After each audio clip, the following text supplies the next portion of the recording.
The conference is about to commence in a few moments. But before we start, let me announce some important informations.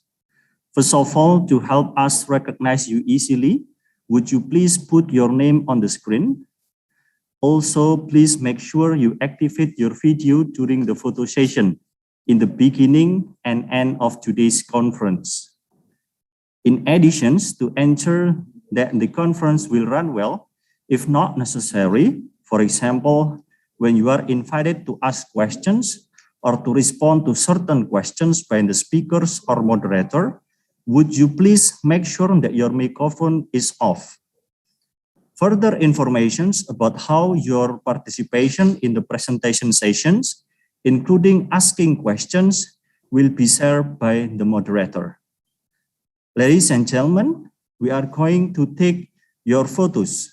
Would you please activate your video, put your best smiles for a few seconds.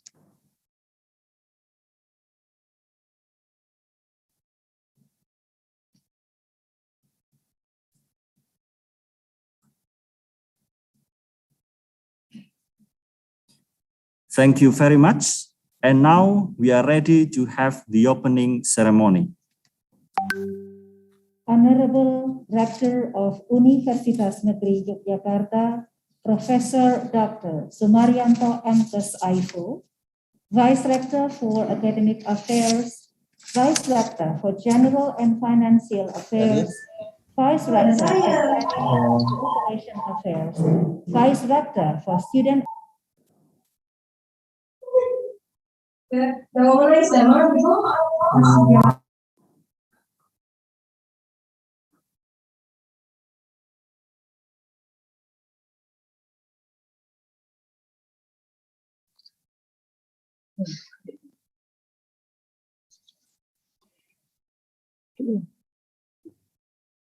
Honorable Rector of Universitas Negeri Yogyakarta, Professor Dr. Sumaryanto M.Kes Aifu, Vice Rector for Academic Affairs, Vice Rector for General and Financial Affairs, Vice Rector for Planning and Cooperation Affairs, Vice Rector for Student Affairs and Alumni, the invited speakers, Dean and Vice Deans of Engineering Faculty, Heads of Departments and Study Programs, all distinguished guest participants, ladies and gentlemen.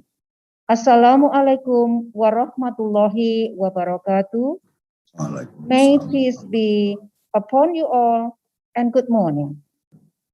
Our deepest gratitudes and praises are for God the Almighty and the most merciful for the blessings He has given to us. Let me extend my warmest welcome to the opening ceremony of the second International Joint Conferences on Engineering Technology and Vocational Education, held by Faculty of Engineering, Universitas Negeri Yogyakarta, today, October the 5th, 2021. 4 international conference events are held together. The 7th International Conference on Technology and Vocational Teachers, ICTVT, the 4th International Conference on Electrical, Electronics, Informatics, and Vocational Education, ICELINFO, the 4th International Conference on Vocational Education of Mechanical and Automotive Technology, ISOVIMET, and the 4th International Conference on Sustainable Infrastructure, ICSI. Distinguished guests, ladies and gentlemen, now a quick word about this morning conference opening ceremony. We shall begin with the national anthem, Indonesia Raya. The next item is the welcoming remark by the conference committee chair. Finally, Rector of Universitas Negeri Yogyakarta will be delivering his opening speech afterwards. It will be followed by the session for keynote speaker and the invited speakers. Distinguished guests, ladies and gentlemen, now please be silent and bow our heads for a moment to have a prayer. Let's say our prayer, shall we? Thank you. Singing the national anthem, Indonesia Raya.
Now we are going to listen to the welcoming remark from the conference committee chair.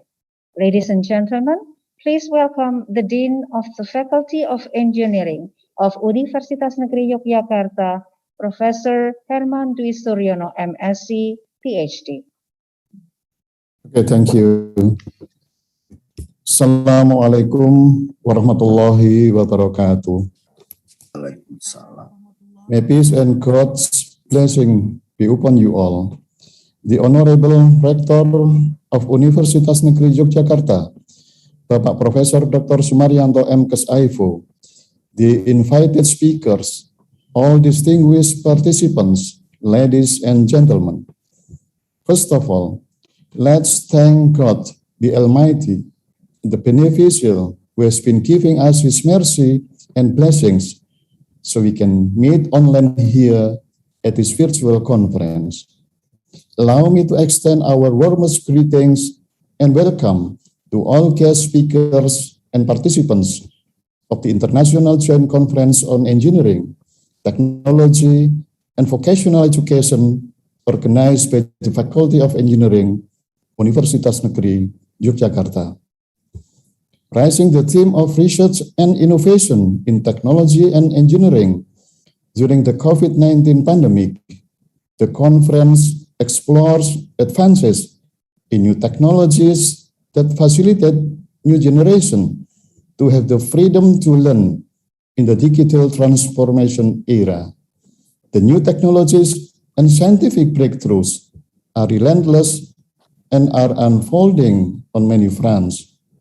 It creates new opportunities for human beings to have completely new experiences of living, including transforming the way we teach and learn.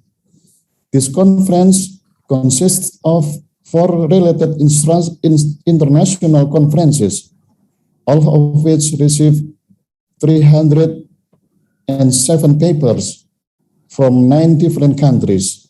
First, the International Conference on Technology and Vocational Teachers, ICTVT, has accepted 74 papers. Second, the International Conference on Sustainable Infrastructure, ICSI, has accepted 109 papers. Third, The International Conference on Vocational Education of Mechanical and Automotive Technology, ISOVMET, has accepted 61 papers. Fourth, the International Conference on Electrical, Electronics, Informatics, and Vocational Education, ICL-Info, has accepted 60 papers. All accepted papers will be presented at the parallel oral sessions. I sincerely thank to the program committee members for their thorough and timely reviews of the papers. On this occasion, I would like to express our gratitude to our speakers who will share their insight and experience. First, Bapak Profesor Selamat PH, PhD from Yogyakarta State University. Second, Young-wook Choi, Chief Officer, Korean Expert Team for Technical Cooperation on Indonesian Capital City Relocation and Development. Third, Professor Yuren Wu, PhD, from the National Central University, Taiwan. Fourth, Associate Professor Dr. Nirmal Nair, from the University of Auckland, New Zealand. I believe it will be a beneficial input for all of us. Our highest appreciation also goes to all of the university and institutions that work collaboratively with us to co-hosting the conference. We do hope that this event will positively impact our future cooperation. And thank you to all committee members that have worked hard to manage this conference. Finally, I would also like to apologize for the shortcomings and any inconvenience during this event. Wish you have a productive discussion and a fruitful conference. Thank you very much for your attention. Assalamualaikum warahmatullahi wabarakatuh. Waalaikumsalam.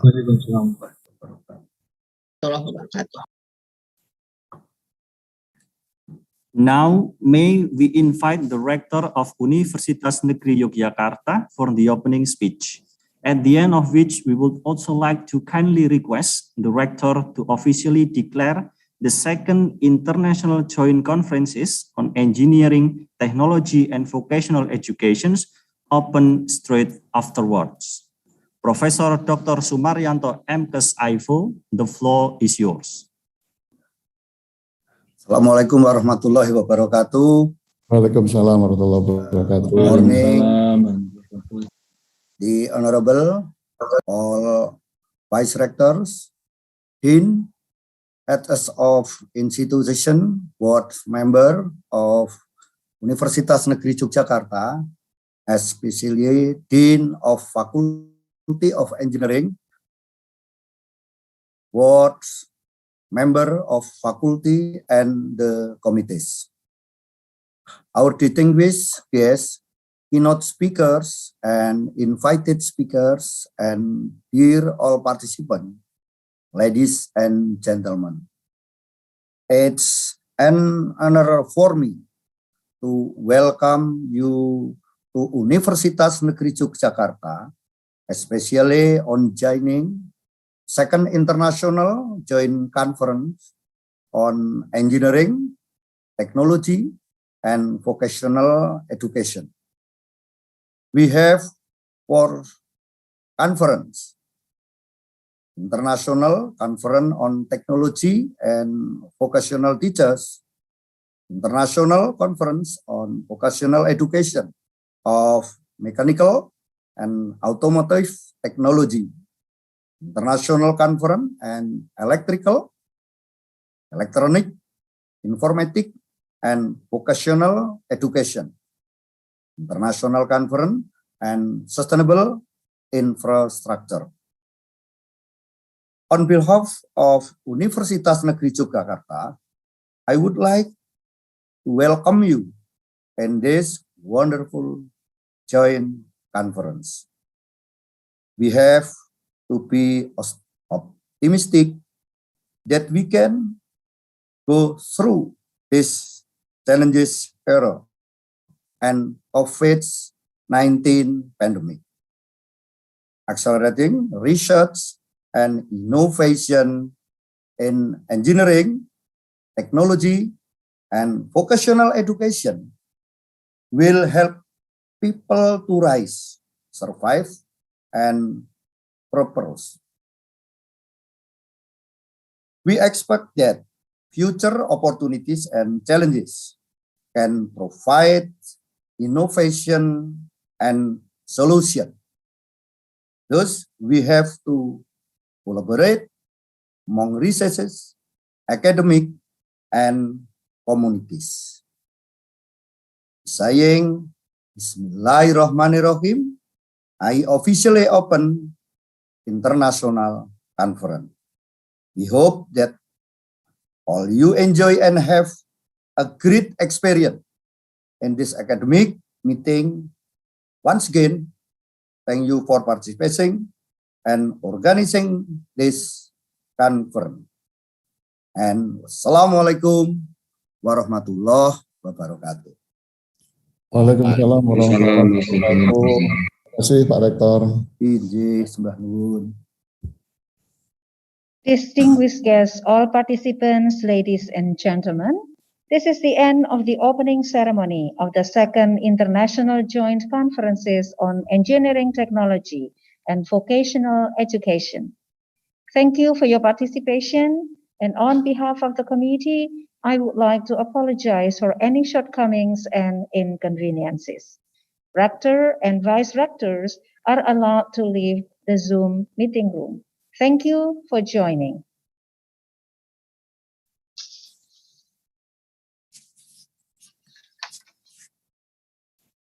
We are now proceeding to the main items of the agenda, plenary presentations.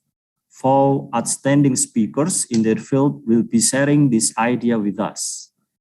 They will giving their presentations in 2 sessions.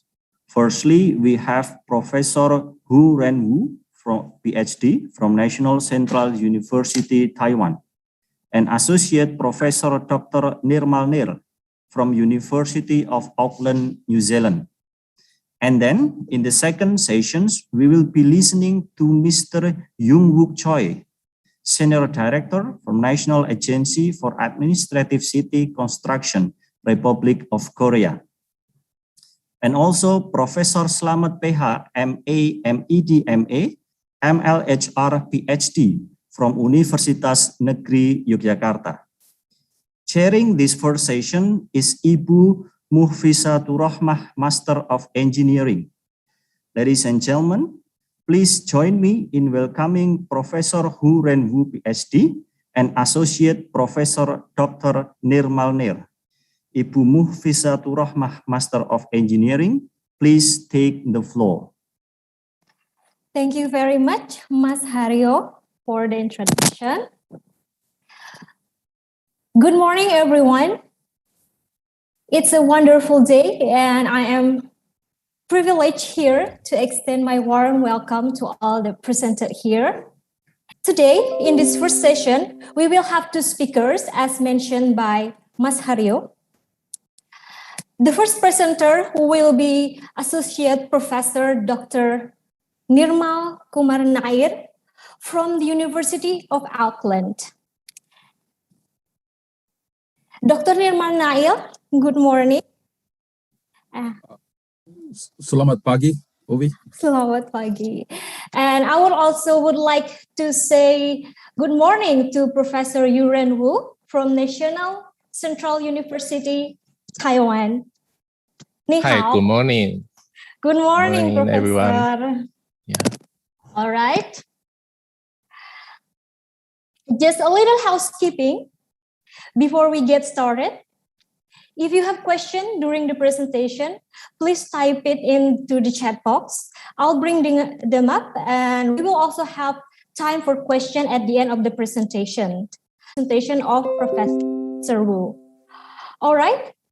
Without further ado, we will turn time to Dr. Nirmal Nair. Please, before he presents, I would like to briefly introduce Dr. Nirmal. Dr. Nirmal is Associate Professor in Electrical Computer and Software Engineering at University of Auckland.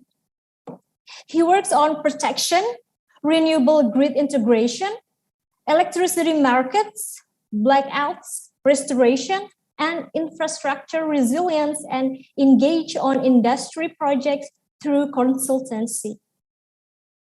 He is actively involved in IEEE Power and Energy Society and New Zealand Electricity Engineers Association. Currently, he is running as candidate for IEEE Power and Engineering Society Treasurer for the 2000 and 2022-23. Currently, he is also served as IEEE Asia Pacific Governor Board as Vice Chair of Professional Activities. Professor Nirmal Nair, over to you, sir. Thank you, Ovi. Can you hear me? Yes, very clear. Okay, fantastic. So first off, kia ora, as they call it here in New Zealand. It's very similar to Selamat Pagi. So good morning, everyone there. So in New Zealand, it's about 3 p.m. Right now because we started our summer. So there were some scheduling issues. So I really would like to thank Professor who is going to follow me. He was supposed to speak first. Sorry. I think I will just go ahead and present my thing because immediately after this 4 to 6, I have one another important appointment here. So first off, congratulations to the team for the inauguration of this conference. I was approached and connected with this conference through Professor Lance Fung. He is from University of Western Australia in Perth.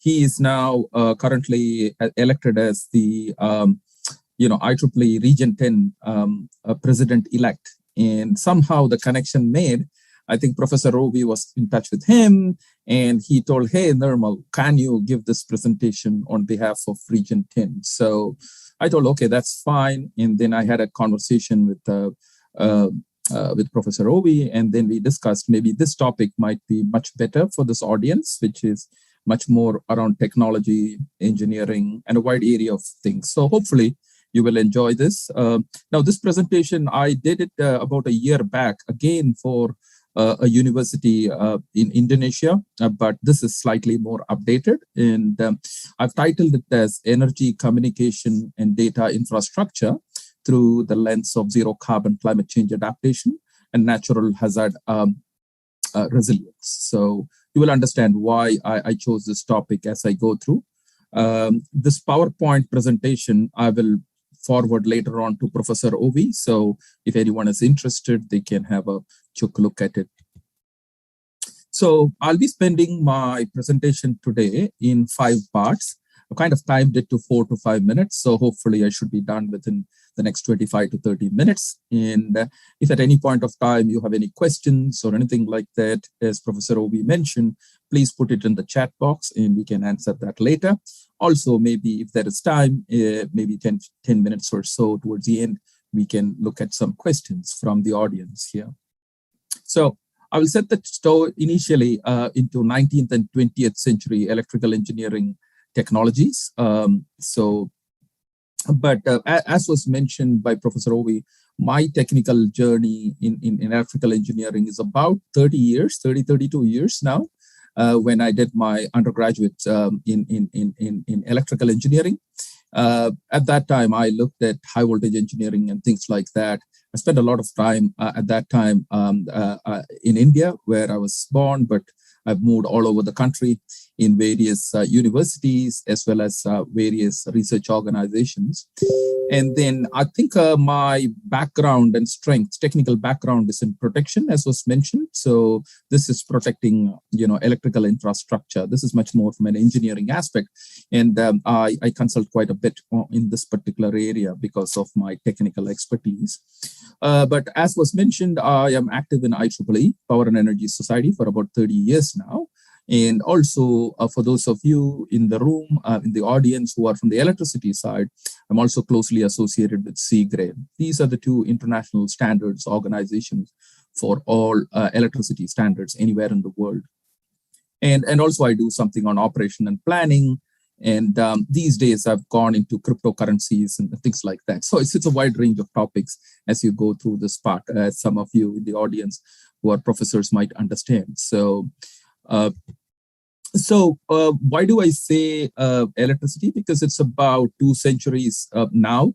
So electricity, this is just a snapshot of electricity infrastructure. When you look at it from the space, you can just by looking at it, this is where electricity is. Also, as you know, from the same department, we now have high capacity satellite links, 3D networks and things like that. The world is already connected in the last century all across. And much more recently, mobile communication has become now, a way of life in modern life as we speak. So that is, so this is also some technology associated with electromagnetism, the principle of electromagnetism. But in the last 30, 40 years, I think electronics has really picked up as a household device. You can see all these devices, which is in your home right now, and also, in medical surgeries and things like that, and also living in space, right? And now we are really talking about interplanetary species and things like that, right? So the people are living in the space as well. Again, we use these technologies as we go through.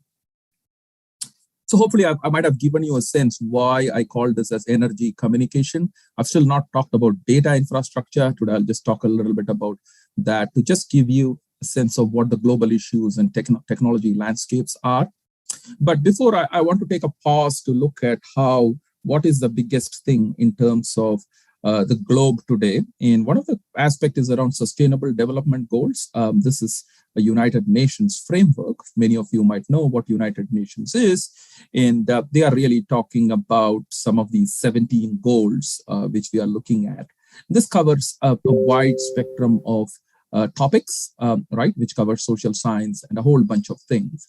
In particular, I am related with, mostly associated with affordable and clean energy, for example, climate action, for example, reduce inequalities, and also industry innovation and infrastructure. So these might be some of the areas which today's talk will cover a little bit, but I will talk a little bit about sustainable cities and communities as well, more from a technology perspective. Lastly, but not the least, partnerships for these goals. So this talk today, I'm speaking to about 250 of you. It is through some of these developments which we are trying to do as we move to the next century of energy, communication, and data infrastructure. But what is the future going to be? These are some visions, as you know. Electric cars. This is the future of transportation as a service. You might get into full automation, for example, correct? So now even the automobile is going to be more communication and data infrastructure relevant. So watch the space. Everyone is watching in this area.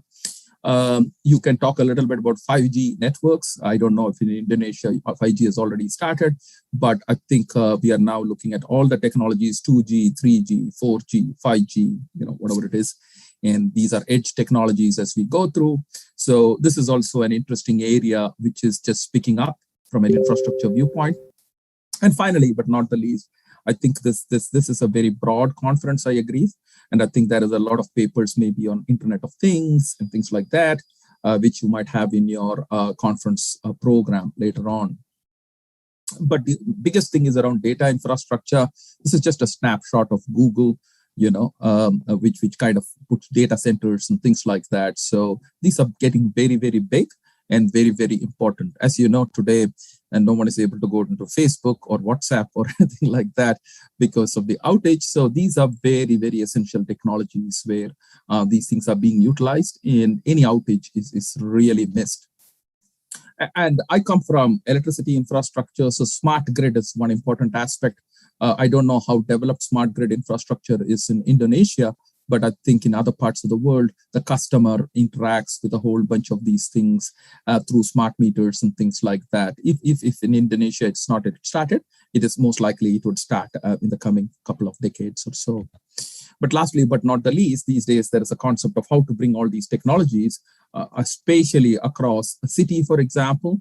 And this is smart cities, right? So you can see all these infrastructure and things like that. So it's a very happening kind of a technology as we look at it.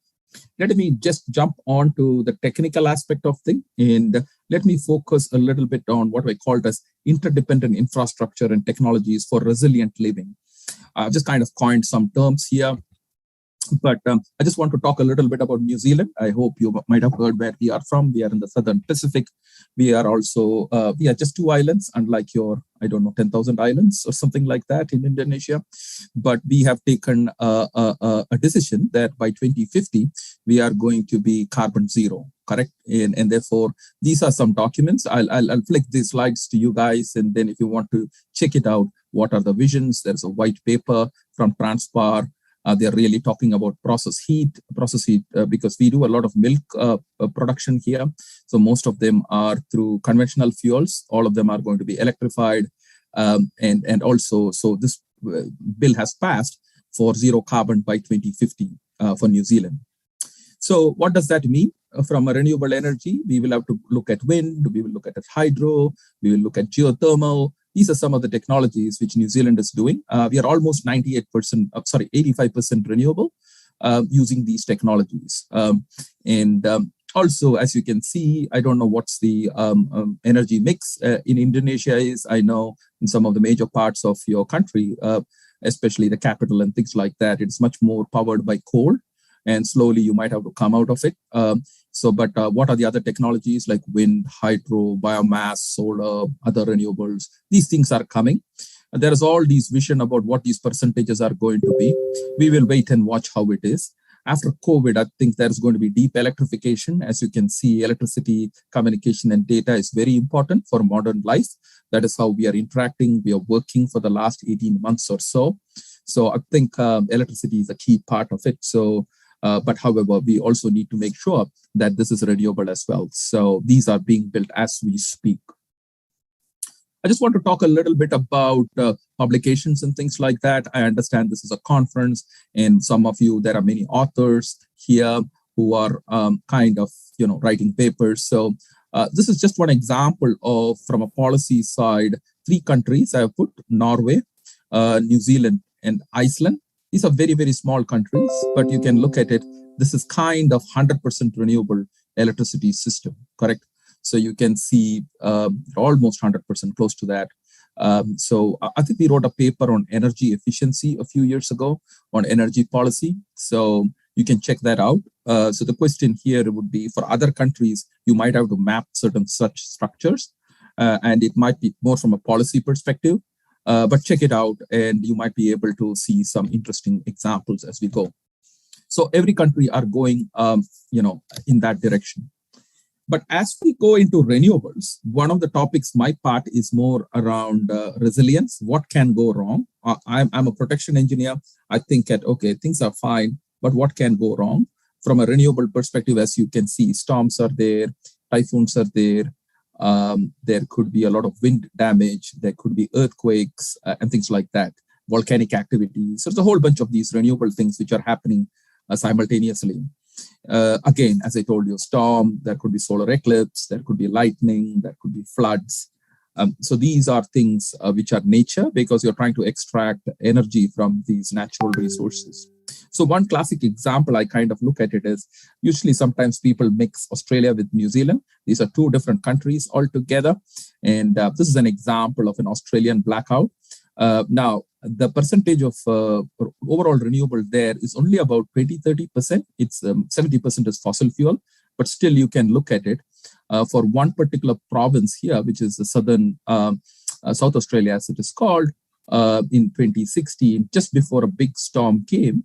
As you can see, wind generation was about half supplying that, right? So there was a lot of wind farm built across the place. And so these were some of the things, and some of the coal power plant had been retired for zero carbon emission. So this was a pre-event status. So what happened there was a major storm. There was multiple strikes. There was tornado. There was 22 damaged transmission pylons, 5 faults within 2 minutes. And some of the wind farms actually disconnected. What happened was suddenly that 50% of the generation suddenly went away. The whole country, whole of South Australia was in a blackout, right? So these things are being assessed. So I just want to put a plug to CGRE where I actually do. I don't know in the audience here if there is someone from the electricity side, but if you are, then CGRE is an important part. So we write certain documents and things like that. So as you can see, we are conveners. This is based on countries. So now standards are being developed. So how can you make sure if hazards and these things are coming, how do you actually restore back, right? So the whole country is in a blackout. Now you need to restore back. And again, it is renewable energy. So how do you really do that? So these are some challenges we are discussing as we speak across the globe. Also, I just wanted to put a plug for IEEE Power and Energy Society. If you are not a member, I'm a long-standing member, just check it out. Currently, these are there are some free things around with COVID and things like that. So this was a COVID article which we put. So stay connected, and if you're not an IEEE member or whatever, that's fine. But at least you can attend a conference which is supported by IEEE. I'll just go back to a particular case study in the next 10 minutes or so, and then we can just open up some questions at the end. So I timed this as Energy Communication Lifeline. So this is based on New Zealand, where we study. And I just wanted to put as a project case study, which kind of integrates all these things technically. And here I would also like to introduce some of my research group members, what they do, what PhD they do, what masters they do, and things like that. So what is a tone for all this? So this is my own research group. So what we are kind of currently looking at is what is called as Grid 1.0. Okay, so you can see this is Grid 1.0, and currently it is primarily based on carbon. And basically, for a country, you are actually looking at energy security, no blackouts and things like that. Environmental sustainability, it has to be renewable as far as it possibly can, and energy equity, because everyone relies on energy, so the energy cost and things like that is going to happen. But we have been operating in this case for about 130 years, correct? And now what is going to happen in the future is basically Grid 2.0, where actually we have few items. We have to decarbonize, carbon dioxide has to come down. We have to digitalize, right? So there's a whole bunch of digital technologies, renewable generation all across, and how do you connect them, and so on and so forth. And lastly, but not the interest, I changed this from decentralization to democratization, because some of these energy resources are going to be traded through blockchain and things like that. So it depends how this Grid 2.0 is going to come. I will talk a little bit more on the grid side of the business in the next few slides. So let me go down. So this is a New Zealand electricity infrastructure. I call it as Grid 1.0. It is very similar to the single line diagrams, which you might have studied in any physics class or undergraduate. There is a whole bunch of generation, there is transmission, there is distribution, there's a whole bunch of customers. And as I mentioned, this is New Zealand's portfolio, 60% hydro, 16% geothermal. So that's already 76. And then we have wind about 4.6 and things like that. Now, this is as of 2014. This is dated. Right now, it is about 85%, which I just mentioned. So this is a transmission line. And in New Zealand, we have an electricity market. So therefore, we have 29 distribution utility company here. The case study which I'm going to talk about is here, Westpar, which is right over here, as you can see my mouse here. And this is on the west coast of the South Island. So how does all these three things come together? So here is a slide which talks about interdependencies. This is the power system. This is the energy system. Energy is basically around fuel and things like that. This is your water networks. This is your telecom network. And this is your transport network. Now, the transport network historically has been linked with fuel and transport and fuels, conventional fuel. If it becomes electric, this will become weaker. This will become stronger, as you can see. Similarly, telecom is closely linked with electrical power. So because if electricity goes away, telecommunication can only charge for a certain period of time, and then the charge might run out. Similarly, water infrastructure also depends upon this for pumping and things like that. Okay, so basically this is highly coupled at this stage. This is what is called as interdependent infrastructure.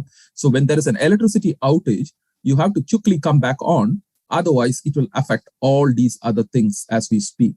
Now, historically that is possible, but if you have a lot of storms and volcano and all that kind of stuff, then this would become very, very delayed. So we need to think about that. So I won't go much into details about this slide. I will just pass it. The only key message which I want to make is the number of earthquakes which are happening across the world. As you can look at it, the number of earthquakes which are happening has suddenly, or which is climate related disaster, have suddenly started increasing, as you can see. The geological disaster is pretty much the same, like volcano, earthquakes, and things like that. But as you can see, the cyclone, typhoon, all that kind of stuff has tremendously increased in this part. So I don't know how it is in Indonesia, but we are experiencing a whole bunch of these things, which are actually affecting our energy, communication, and data infrastructure. So what we have done is try to map for New Zealand how we do. Once again, the way we do it is basically on two aspects. One is called a system resilience, and one is called as asset resilience. Asset resilience is something breaking, like, a transmission line or some infrastructure. System resilience is everything has to work together well, and how the interdependency work. This is a very rough picture, but what it basically says is, if you look at any other infrastructure, like you can see fuel, gas, the dependence on electricity is almost very, very high. You can see 1, 1, 2, 2, 1, 2, 1, 1, 2, 2 electricity. So all these infrastructure depends on electricity. If electricity goes, everything gets affected. So based on this, we did something for seismic resilience. So here I'm just kind of going to a project management slide of how we do research here in New Zealand.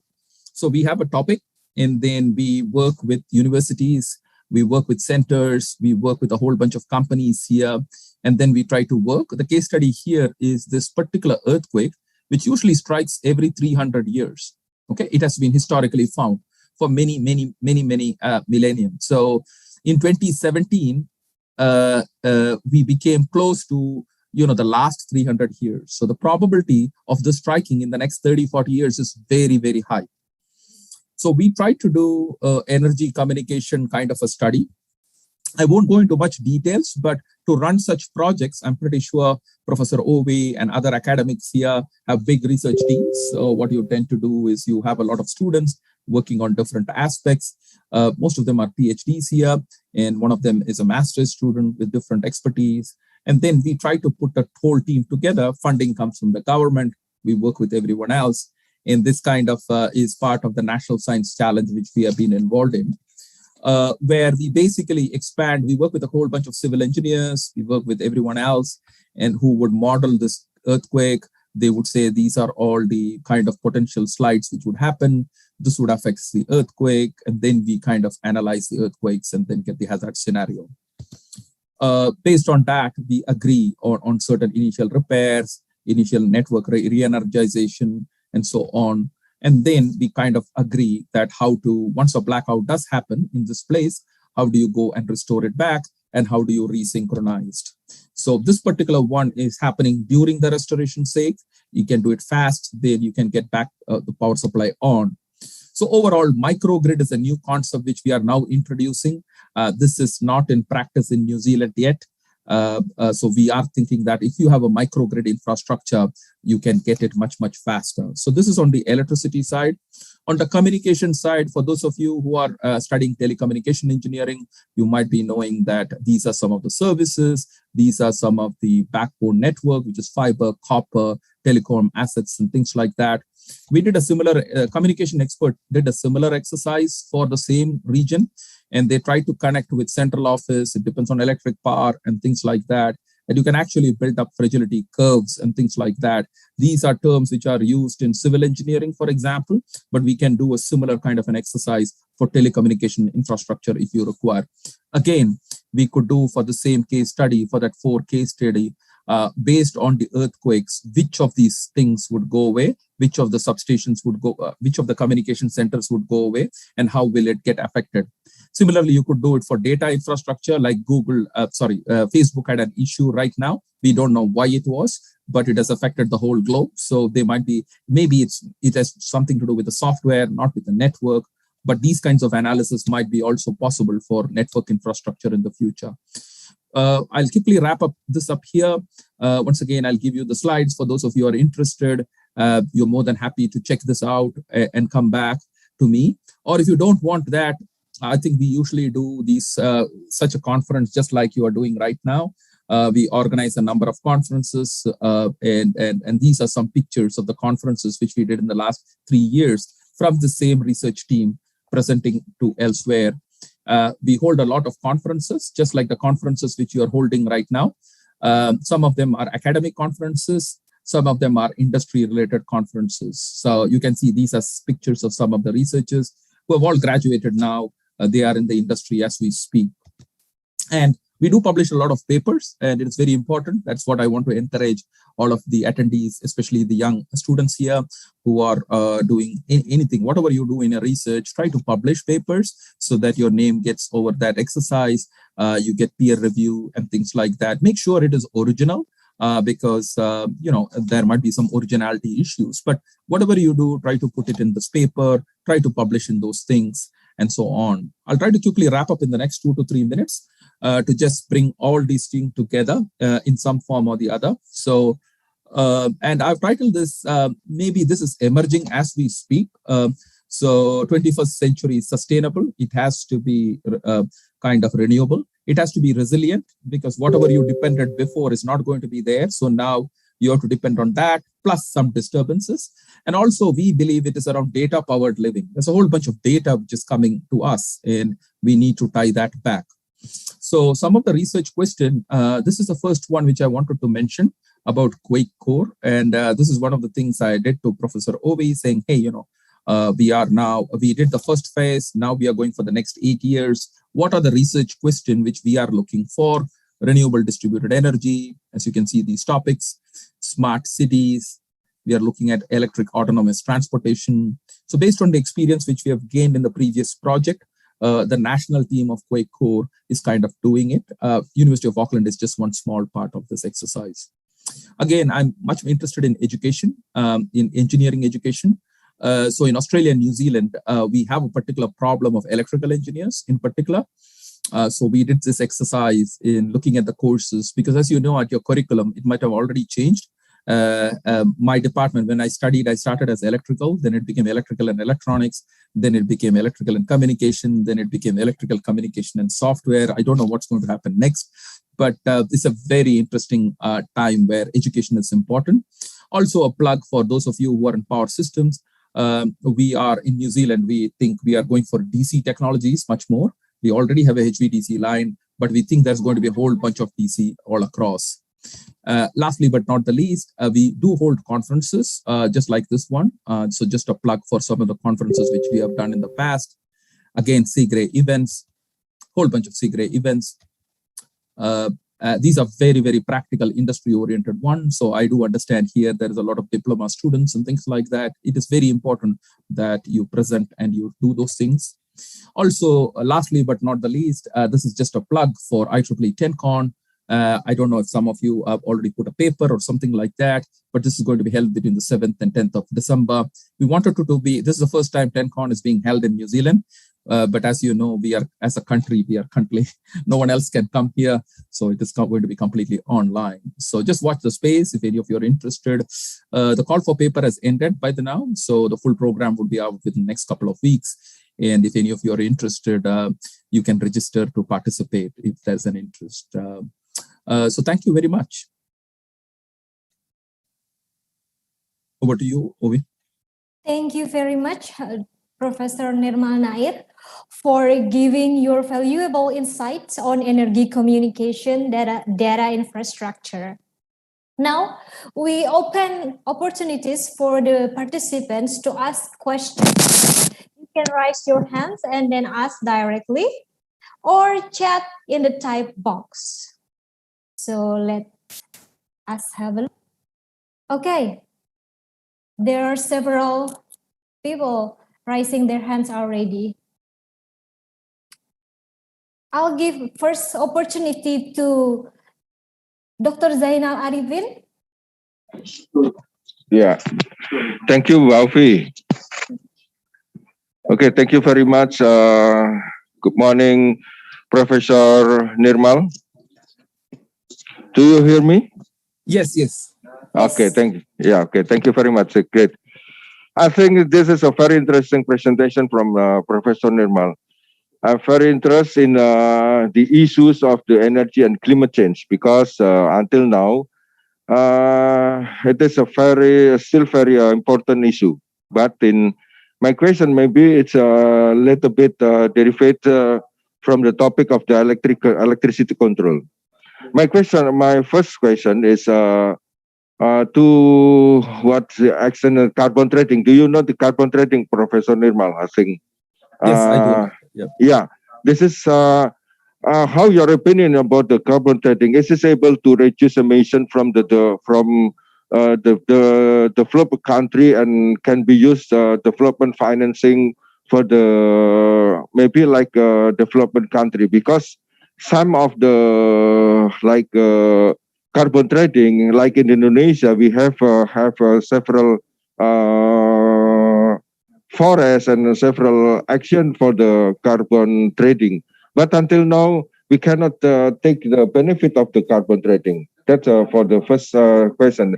The second question is, if you look the data from the Institute for Essential Service Reform, especially about the energy mix at the 2050, it is estimated that 65% of the energy come from the solar energy. Well, currently, all of the energies depend still on the fossil energy.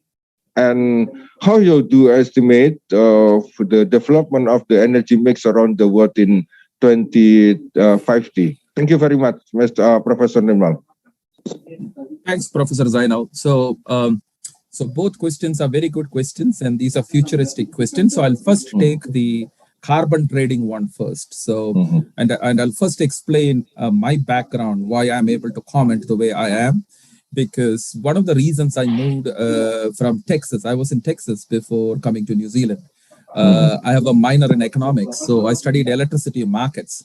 So I'll take New Zealand as a case study, and then you can, and I'll kind of project on what Indonesia options might be. So,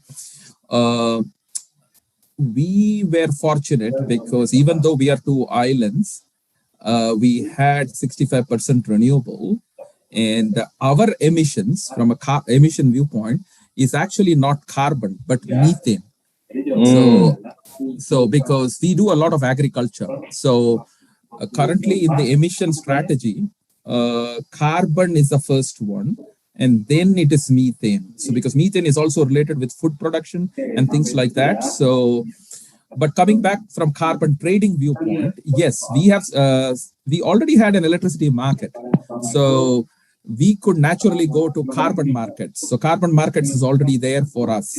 Now, the emission thing has not been finalized yet. Countries are signing. So currently, Indonesia might not have a problem, or some developing countries might not have a problem.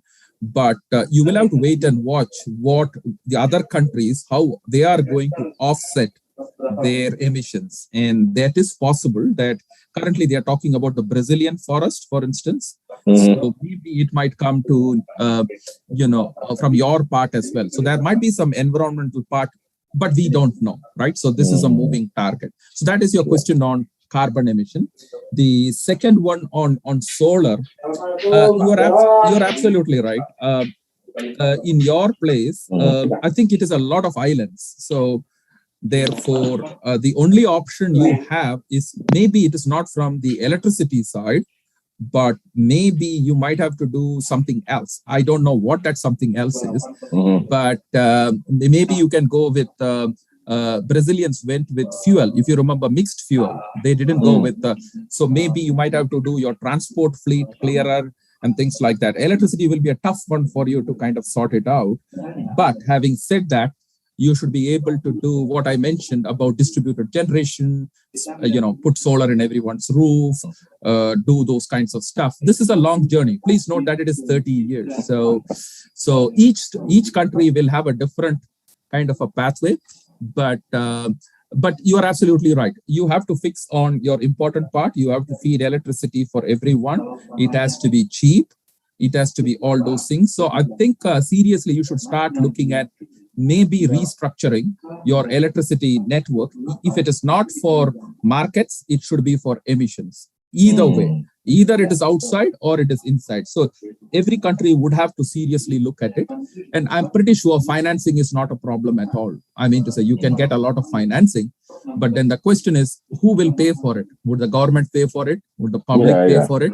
It is a big problem. Okay. Thank you very much, Professor Nirmal. Thank you very much, Mbak Ovi. You're welcome, Pak Zainal. All right. That's the answers for the question from Pak Zainal. The next, another question.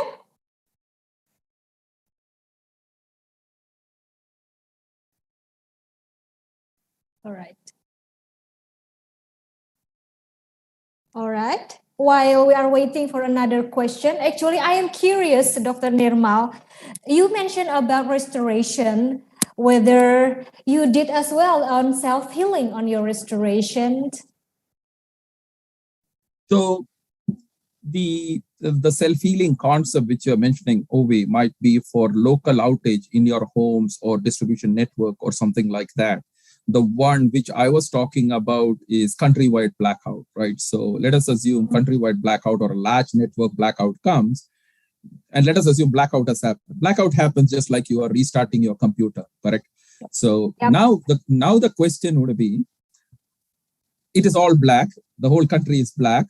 How do you restart it back? So there is a specific procedure which is done by starting the big generators, kind of livening up the transmission line. And so that startup procedure usually takes about 2 to 3 hours to sort it out if everything else is there. So the one which I mentioned was much more from that viewpoint. But as I mentioned to Professor Zainal before, in the future, what is going to happen is you might have a lot of microgrid in your place. In fact, in Indonesia, I have a few Indonesian students over the years, and I know the geography about how the different networks are. So basically, you can cover the whole of your islands, 13,000 plus islands, into 4 major islands, because that is where the majority of this part is. Now, if you look at those places, you can slowly start and there are very, very other small islands, for example, right? So it is its own power system. So in that system, there might be a diesel generator, there might be some solar, something like that. And then you can try some of the techniques which you mentioned. So I would strongly recommend everyone in this place to pick up one island in your country and then start really looking that as an example. Just like I showed you this other example, if you remember, I showed you the West Coast, how to do that and so on and so forth. So that's a good way of trying, all the techniques which you made, self-healing techniques. Currently, if something goes off in your university, the backup power supply comes, right? And that will be a diesel generator or battery backup or something like that. So that is a smart kind of a starting up, right? But now that would happen just like that. It would be self-healing, but more from a technical aspect. I think your question, you are a power system person. So it's much more on the smart grid itself. So the question would be fault location isolation service restoration. It's called as FLISA. And then you can apply a lot of those technologies and things like that. So a lot of these smart grid things are happening. So if you're interested in some of those things, what is the algorithm? How do you do it? You might have to work with your local distribution utility in Indonesia, have a collaboration with them and say, okay, what is your automation? If your relays are automated or not, how do you do those automations? So there is a hierarchy of things which you can invest, and then you can really try your ideas there. You can help them because they don't know anything about technology and things like that the younger students do. So it's kind of a win-win for the companies, the universities, and so on. So that's why when I showed you that slide, I told you about many different people. University of Auckland, I'm just speaking, but it's on behalf of everyone who is part of that team. All right. Thank you, Prof. Nirmal, for your very clear explanation. And we have one question here from Nirmal. How about solar panel waste in the future electricity consumption? What must we do to encounter the waste of solar panel? Correct.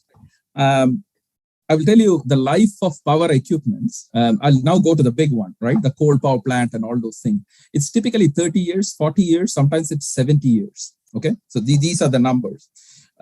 So currently life cycle cost of electricity, how do you do it? Well, you refurbish it and do those sort of things. But when we come into a decentralized space like solar, battery, EV, all these kind of stuff, then it becomes different because, but still look at the life of these solar panels. The question was about solar panels. So the solar panels life is about 25 years, correct? So the question would be, what do you do after 25 years? Well, you have to reuse it. Maybe it's used for power generation. It might be used for, it doesn't go away. You can reframe it. You can do it for backup and things like that. The interesting thing is not about solar panels, but it is about battery. Now people are talking about lithium-ion battery. What do you do with it? It's battery all across. Right. What do you do? So yes. again, the problem is initially you'll be using it for mobility. That will be for 10 years. After that, you will take it. You won't throw it away. You will recycle it. You will use it for your home battery. Correct. And that will take around 10 years. Then you will take it back again. And then you might do it for some remote communities or something like that. So you extend the life of the use of those batteries. And right now they're talking about life cycle assessment of about 50 years now, if you use different use cases, correct? So what I'm saying is we would start reusing things, right, in a different functional space. So it's not like, it's going to be thrown away, not like your pencil cell or whatever, you just throw it away. Well, you won't throw it away because it has a value, right? So I think the thing would be slightly different. That's what I think. And so therefore, the solar thing is very interesting because now people are putting large solar farms, right? I mean to say, so it will be large solar farms. Then you will pick half of that, put it in your house, perhaps. Then, I don't know, you might put it somewhere else or a restoration, or you might put it in a ship and then, do something for that. So I think reuse is going to be very, very interesting. And these are very, very robust. You look at it, nothing happens. It is just the efficiency part of it which comes down. So I'm not too much fussed at this stage because you'll have to take one thing at a time before you go overall sustainable. The question to ask is, if you don't do this, what will you do? Well, we still have the existing system. Yeah. So it's like a chicken and an egg story, but it's a good question. People should ask. People should ask us, what are you doing?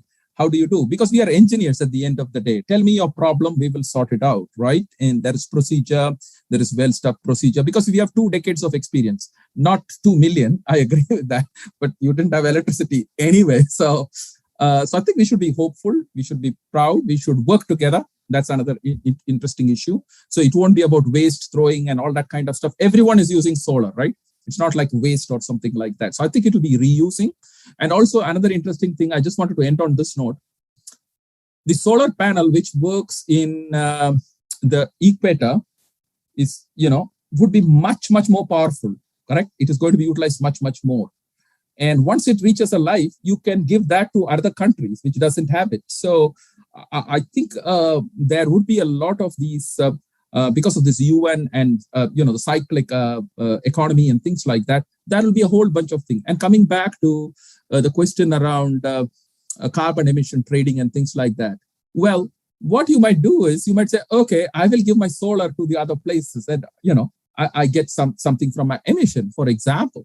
So if solar technology is very expensive, they can give it to other places and then tick mark for their emissions. So the emission side of the budget will be managed. So we have not started this journey yet, but you should ask the right question. So I don't know the answer.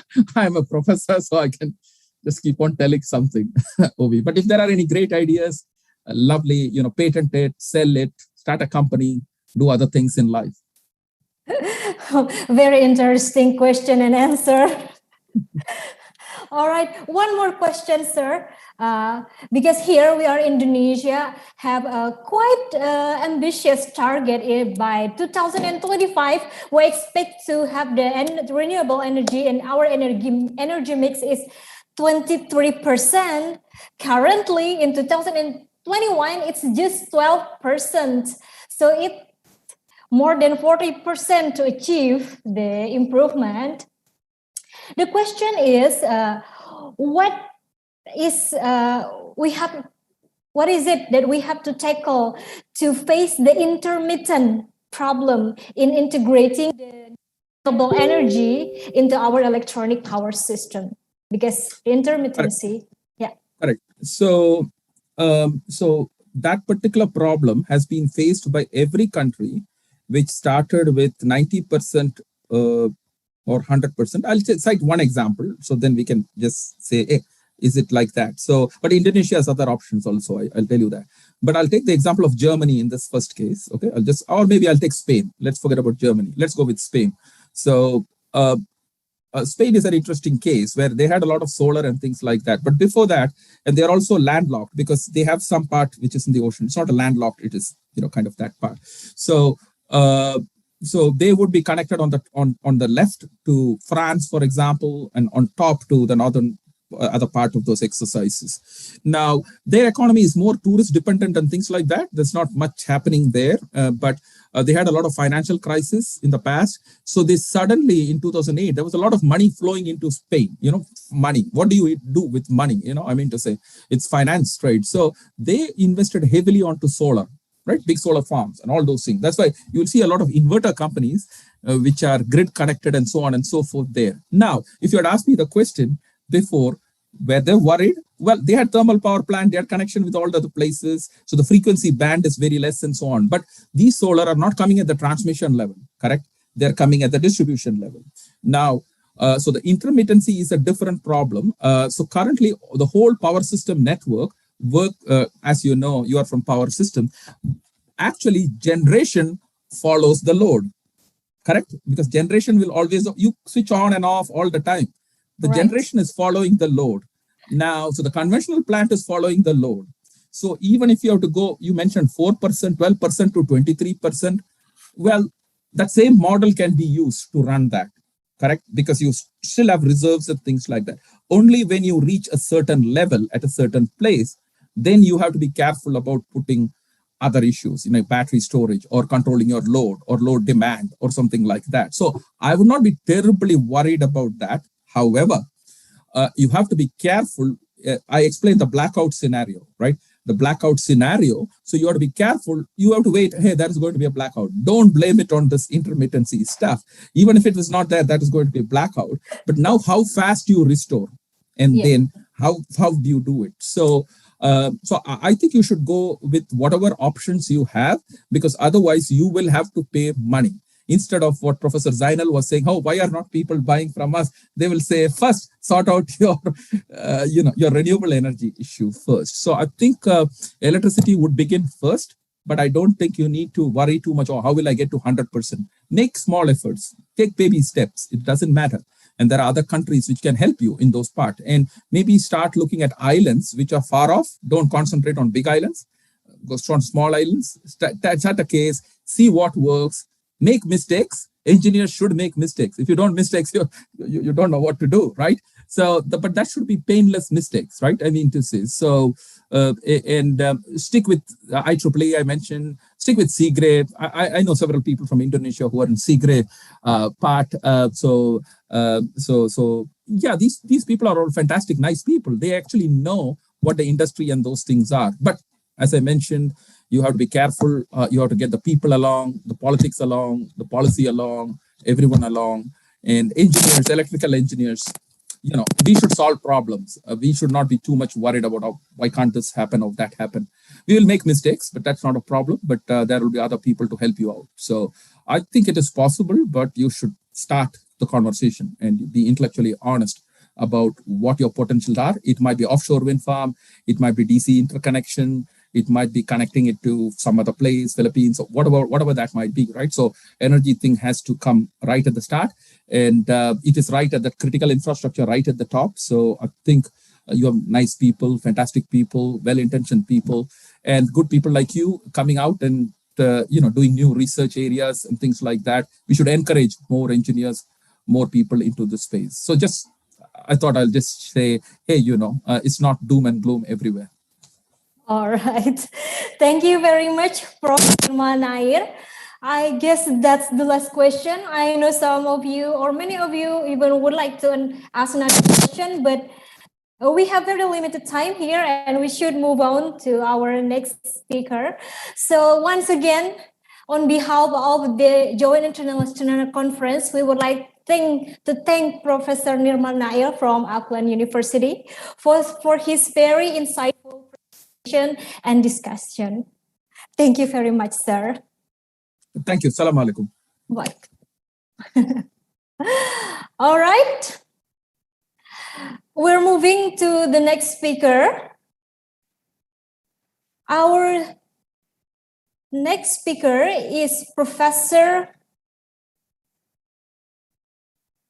Oh, wait. Excuse me. Our next speaker is Professor Yu Renwu, PhD from National Central University, Taiwan. He is from the Department of Mechanical Engineering. He has a long list of scientific publications, recognitions, awards, and grants, as well as actively associated with various societies and academics. Professor Wu's expertise includes precise transmission design, fluid machinery design, measurement and diagnosis of vibration and noise for transmission system, and engineering optimization. Today, Prof. Wu will share about innovative gear manufacturing technology with us. All right. I know many of you cannot wait any longer for Professor Wu talk. Professor Wu? Hi. Over to you. Okay, thank you. Could I share my screen online? Sure. Okay.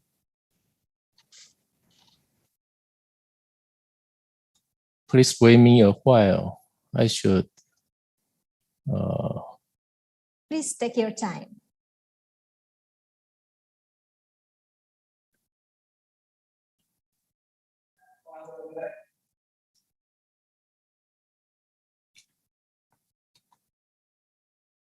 Okay, could you see my screen? Not yet, Professor Wu. Yeah, not yet. That's It okay. is now. Okay, yeah, maybe the internet is so slow.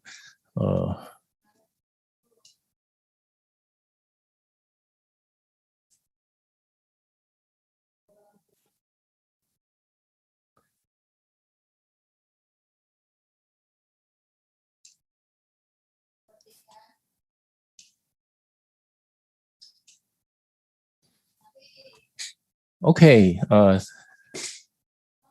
thank you so much for your kind introduction, Ms. Ovi. Excuse me, sir. The appearance of your slide is somehow for presenter appearance, not for the audience. Okay.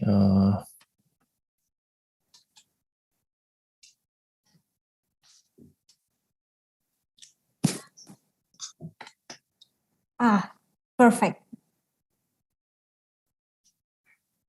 Yeah.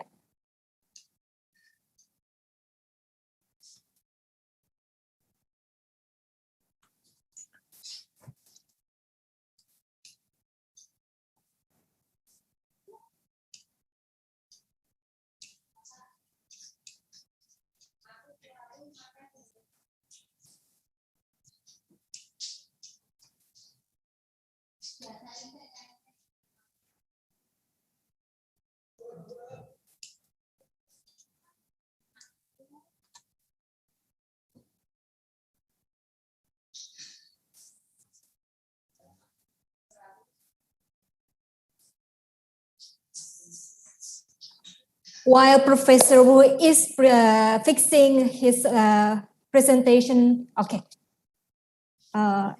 Oh, it's still the same, sir? Oh.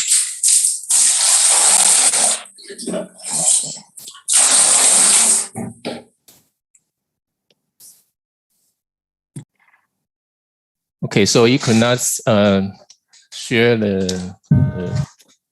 it should be shared with full screen. Okay. Okay. Good morning, ladies and gentlemen. I'm Yuan Wu from National Central University. Could you see my screen? Yes. Okay, thank you. Yes.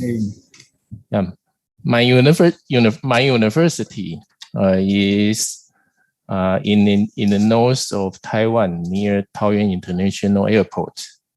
Yeah, so Taiwan is above Indonesia. Right. Yeah. It's my pleasure to share my past research to you all. The topic for this speech is about innovative gear manufacturing technologies. Maybe the following speech content might not so interesting to everyone, but it might be important to the mechanical engineering industries. Okay. First of all, I'd like to present the importance of gearing. Gears are used in terms of mechanical devices. Most important, they provide a gear reduction in motorized equipment to obtain higher torque. Yeah, they play roles on transmitting power and changing transmission direction. Yeah. Comparing to belt or chain drives, gear drive can realize an impact structure design. In recent years, more and more traditional devices are electrified. Noise, vibration, and harshness become more important in them. Gear transmission system is always a key to be improved. Beyond about reasons, gears are often used as logos in mechanical engineering fields. This is the logo for my department, and this is the logo for my lab. Yeah, they include a gear logo. Yeah. So as time goes by, the differential mechanism as a Chinese ancient South Point chariot has been significantly developed as the current gear differential as this one. So gear technology is improved a lot in recent years.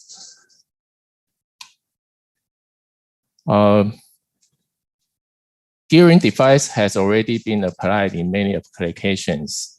This is a practical application that a real differential was designed and analyzed by me and my cooperative company 2 years ago. It was assembled in an electric scooter with 3 wheels. This scooter is safer and not easy to capsize. Okay. And in this application, I cooperated with a press machine manufacturer to assist them enhance gear strength and bearing life in the transmission system of press machines.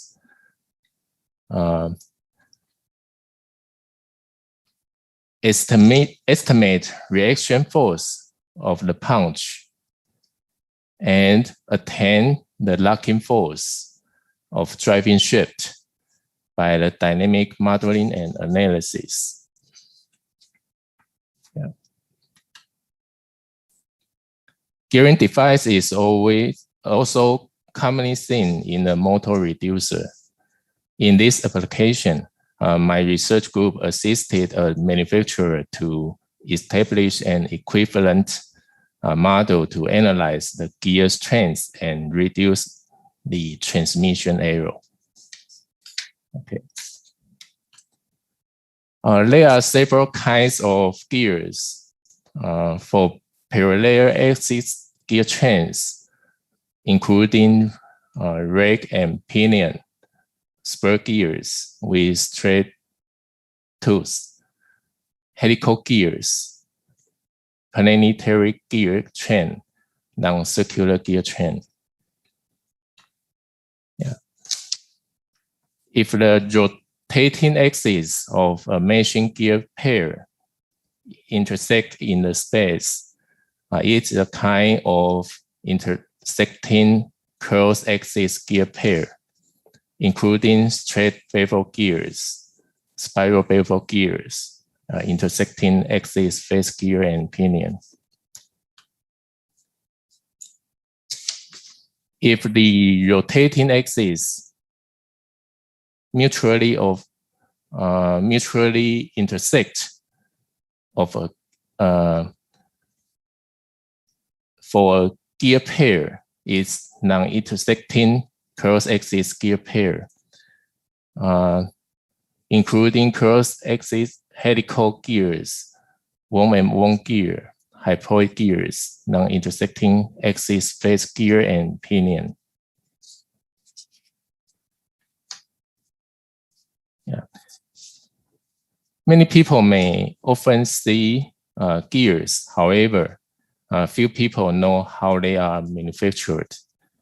Current gear manufacture methods can be divided into two main categories: cutting with material removal and chipless machining. In aspect of forming, in the cutting category, there are two different machining methods: forming and generating methods. In aspects of forming method, no relative motion relate between the rotational speed of cutter and the rotational speed of gear, such as foam milling, broaching, foam grinding, are such kind of machining method. And for a generating method, the rotational speed of the cutter has a relative motion relation with the gear rotational speed. Gear hopping, like this animation, gear shaping, gear shaping, and gear skiving are such kind of generating method. Okay. In this speech content, we will focus on gear honing. I want to share you all about my past research of gear honing. Okay.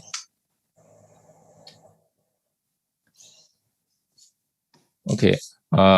Over recent years, greater efficiency, lower fuel consumptions, and CO2 output have been added to the growing list of demands. Emissions and fuel efficiency become more stringent in all major market regions, such as USA, Europe, and China. And the car companies are facing huge technological and economic challenge to comply. These requirements can only be met by improvements in all aspects of motor vehicles, and especially to the powertrain. So gear devices become important in industrial fields. Why did I should study in this topic? Because I want to get higher gear accuracy. Yeah, and gear tools modification become more important in vibration and noise sensitivity, sensitive applications. And some key technologies of gear grinding and gear honing are controlled in few well-known machine manufacturers. As you can see in these figures, if the gear surface is designed not so well, the teeth will broken. And if we use gear grinding or gear honing to finish the gear surface, the surface will become twist, natural twist, because the relative motion between honing wheel or grinding wheel and the gear. So we should correct this twist phenomenon on the finish tool's strength. Because these twist tools might cause bad contact between two gears. As you can see this in this figure, the contact pattern, the area becomes smaller, it becomes narrow and inclined. And not if we can correct this twist phenomenon, we can solve this problem. The gear contact, the contact region will become better. You can see from this figure. Okay, and through from this video, you can we can see the what is gear honing. Okay, gear honing is this blue one is gear honing wheel, and this honing machine is 5 multi-axis CNC machine. This honing wheel rotates relative to the gear, reciprocating axially and pressing radially. It's very similar to a non-intersecting axis internal machine gear pair. Okay, then this machining method has high material removal. It with a low finishing speed, about 0.5 to 10 meter per second, to avoid burning, finishing burning. And it can generate low noise surface texture. And it's suitable for finishing, gear finishing after heat treatment. It can also generate residual compression stress produced on tooth surface. It's also practicable for tooth modification. The machining accuracy can achieve thin 4 to 6 degrees.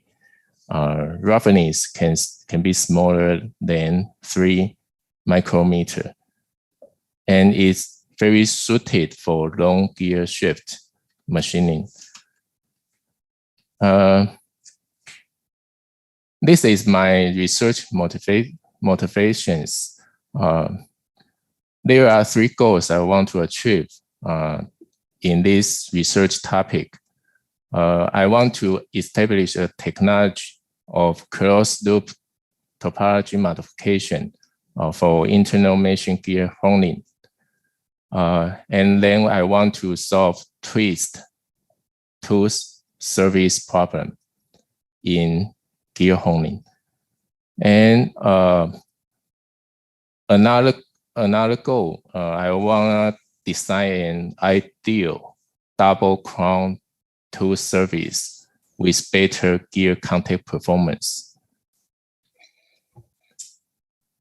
Okay, before I start this research topic, when we study gear manufacturing method, we should establish the coordinate system for this CNC machine. So as you can see in this figure, there are many machine axes, and it's very complicated. So there are 5 axes for the gear honing. D1 axis is the axial feed axis, and D2 axis is the axis of the work gear. It can move actually, and the C1 and C2 axes are rotational axes for honing wheel and for work gear, respectively. And axis A1, it can adjust the cross angle between honing wheel and the work gear. And this V1 axis is a swivel axis. It can adjust the inclined angle of the honing wheel. Okay, so we will use these 5 axes to do the simulation, honing simulation. So before we do this simulation, we have to establish this relative coordinate system between honing wheel and work gear. Okay, and these symbols I marked are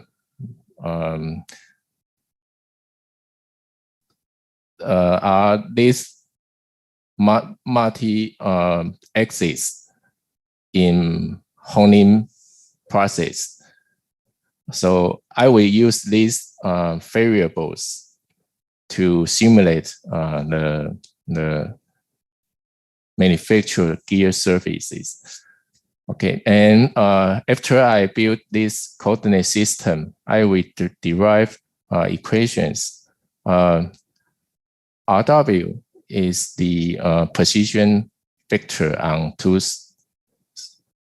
work gear tooth surface, and NW is the unit normal vector.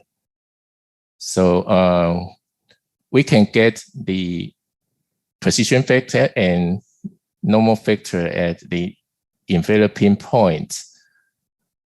But if we want to get the exact solution, we should include these 2 enveloping conditions. And in the theory of gearing, if you want to get the enveloping points, we should use these these conditions. That's normal vector at the enveloping point has to be perpendicular to the relative motion direction.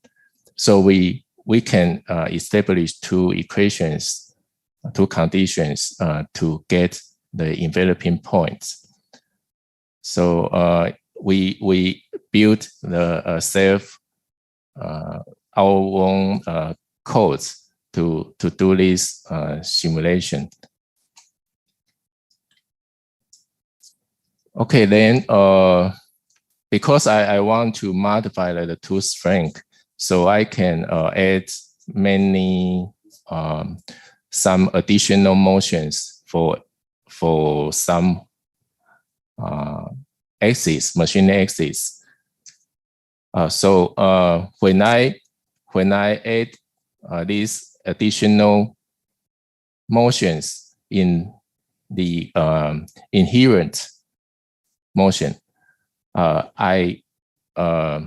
there have 20 coefficients.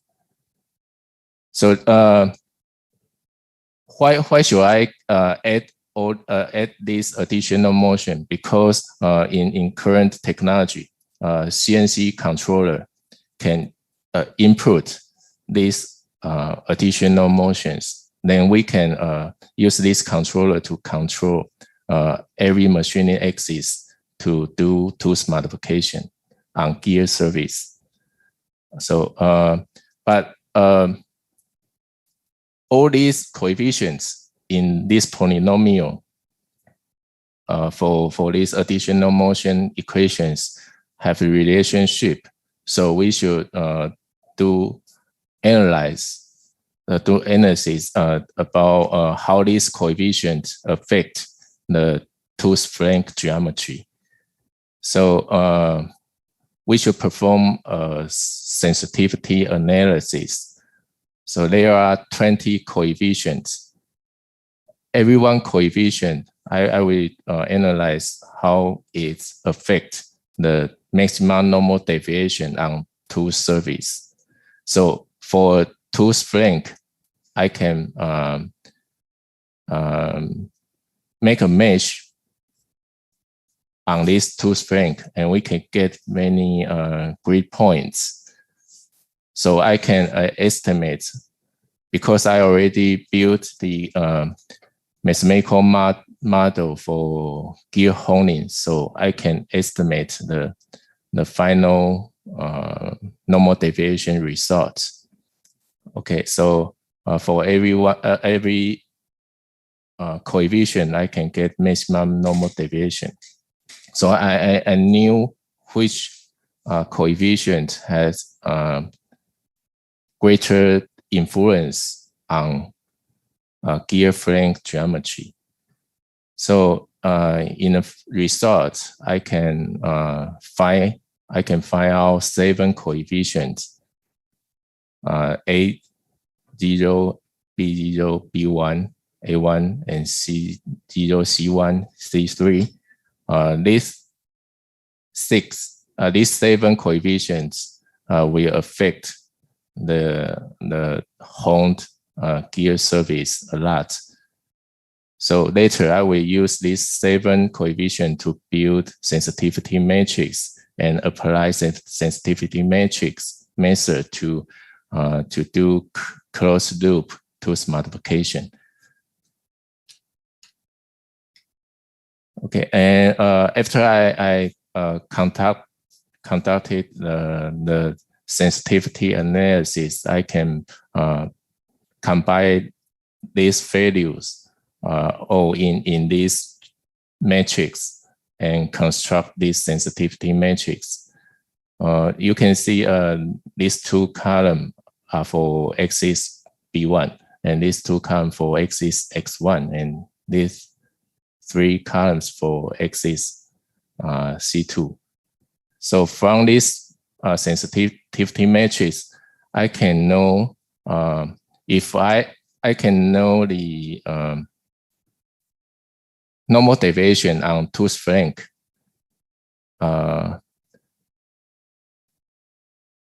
I can use this equation and combine with November-Marquardt algorithm to solve and determine the coefficient values for every machining axis. So when I obtain these coefficient values, I can input these values into equations. Then I can get how every machining axis move on real machine. So I can control this modified tooth surface geometry through these coefficients. Okay. So from this equation, I can give this normal deviation for at every grid point. So there are 45 grid points on a gear flank. When I input in this array, I can use this equation and combine with the build sensitivity matrix to get the coefficient for machining axis. So I can obtain the how every machining axis move. Okay. And I propose a closed loop, a novel closed loop topology modification.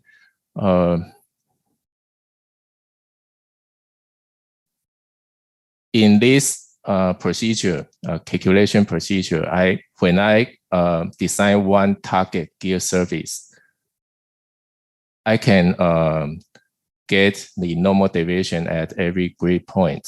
Then I can input to this sensitivity matrix and LLM method.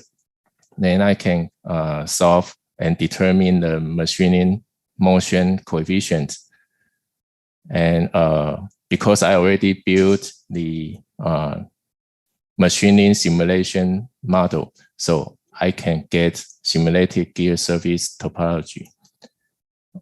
And I should check if this simulated tool surface achieve the target surface or not. So I define two indices to check the twisted degree for the tool spring.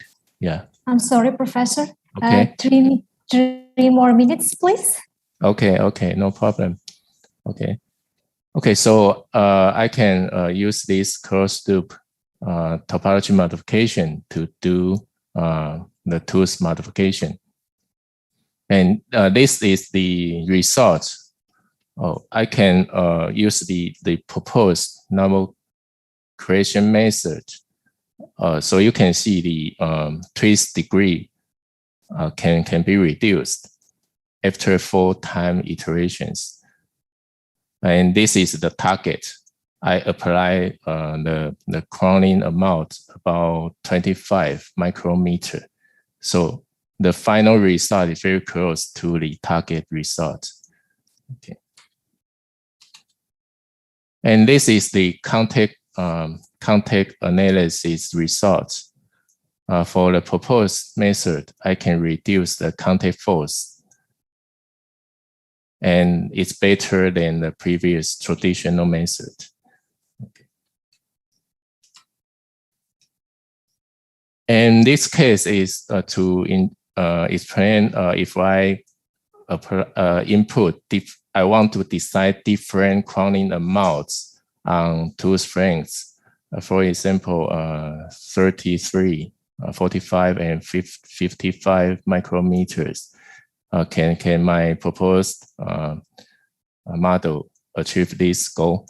So in this numerical example, it shows the result is very close to the crowning amount, and I can get double crowning tool surfaces to improve the contact performance between two meshing gears. Okay, conclusion. A closed loop topology modification of helical gear tool surface for the internal meshing gear honing is proposed. And sensitivity matching method combined with the Feinberg macro algorithm is adopted to determine additional motions of machining axis. Work gear with the double crown and anti-twist tool surface can be achieved. A different crowning amount of this work gear can be controlled to adapt work condition and the size opinion. And the detailed information you can find in this published SCI journal papers. We publish in mechanism and machine theory. It's a very good journal paper in the mechanical design field.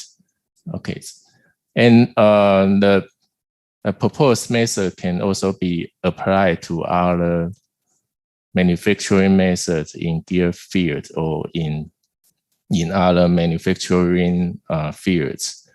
If someone researcher want to want to study about manufacturing, about CNC machining methods, sensitivity matrix, and the November-Macro algorithm can be used to improve the machining accuracy.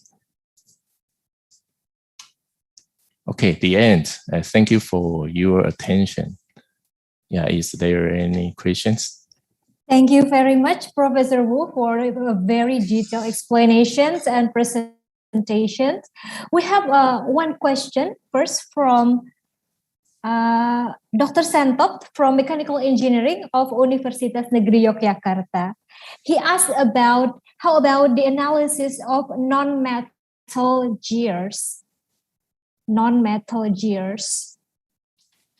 So, how about the analysis for non-metal gears?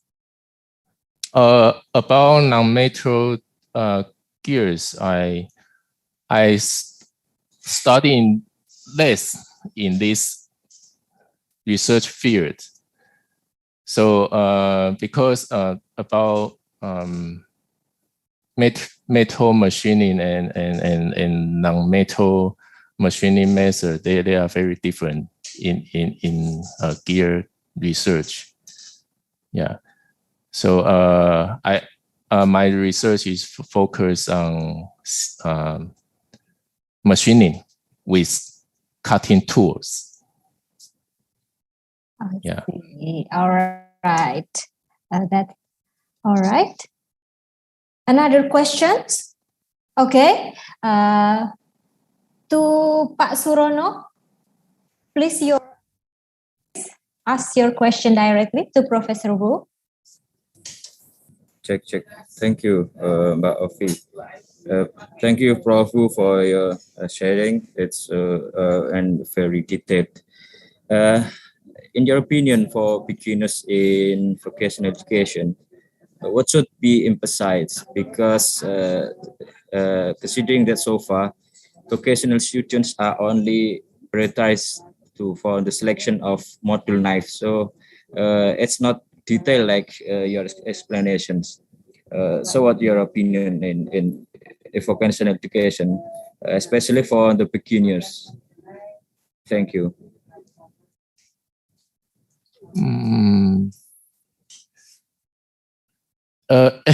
Actually, I can you repeat your question, because I cannot hear you clearly about, because you I cannot understand. You have a yeah. He is using mass. I think Pak Surono, would you like to repeat, or if I'm not mistakenly understand his question? Oh, okay. Would you like to repeat? Okay, thank you. Maybe I will type in the chat message. Wait a minute. He will type on the chat box, Professor. As if you haven't know, Professor Yurenwu is the advisor of our senior, Pak Arifin, that is now pursuing his PhD in National Central University in Mechanical Engineering. Yeah, his performance is very good. Yeah, I hope he can successfully graduate in the end of this semester. Yeah, when he just arrived our department, the same. I cannot understand because when he speak has a tone. Okay. Yeah. Okay. Let me repeat. If I understand correctly, he asked about your opinion about the beginners in this field of gear design, because here the students in the vocational education, they do not learn that deep. I mean, when we listen to your presentation and your calculation is very deep and very well elaborated. But now here, since we are vocational institution, the the basic knowledge of the students is very broad and not as deep as before. So how we tackle that gap, so we will be able to maybe someday join your research or being another of your advices. Yeah, of course. You are all welcome to join my research group. Yeah, maybe. I admit this research topic about in gearing field is very deep. Yeah, very difficult. You should have very good math ability. And every new students just come in my lab, I will suggest him to complete one very simple program first. I will request him to use one reg profile to generate gear tools profile.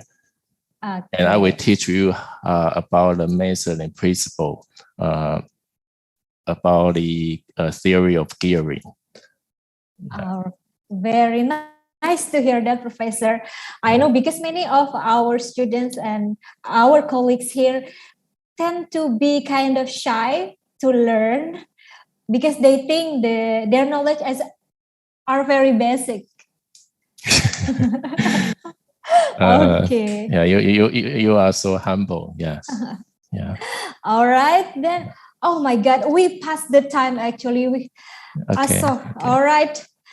Thank you very much, Professor Yuren Wu, for your very nice explanation and interesting pictures of manufacturing gear technology. There are still questions, but I have to say deeply sorry to the audience because we cannot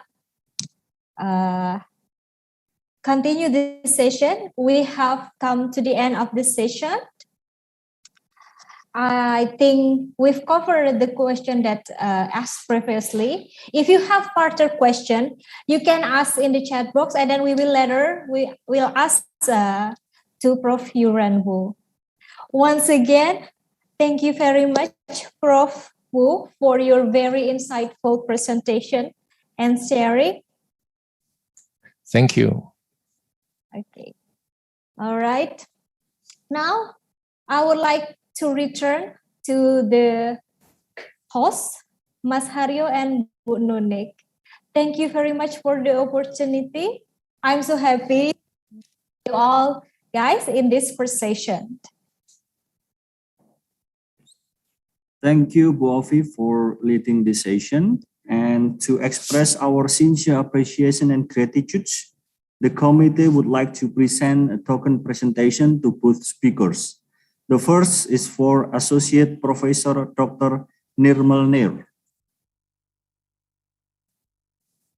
Prof. Nirmal has to leave earlier because he has another appointment. So he said very much sorry cannot be here. Okay, all right. And the next for Professor Yuren Wu, PhD.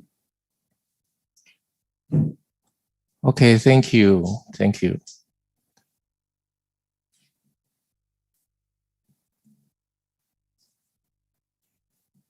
Okay. Thank you. All participants, ladies and gentlemen, now we are in the second session of the plenary presentation. And the first speaker is Yung Woo Choi, and the second speaker is Professor Slamet H. M.A. M.E.D. M.A. M.L.H.R. Ph.D. Dewi Eka Muniarti M.M. will be chairing this session. Ibu Dewi, would you please take the floor?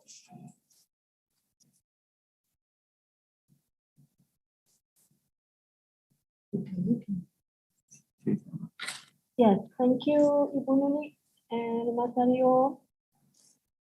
Ladies and gentlemen, Assalamualaikum warahmatullahi wabarakatuh.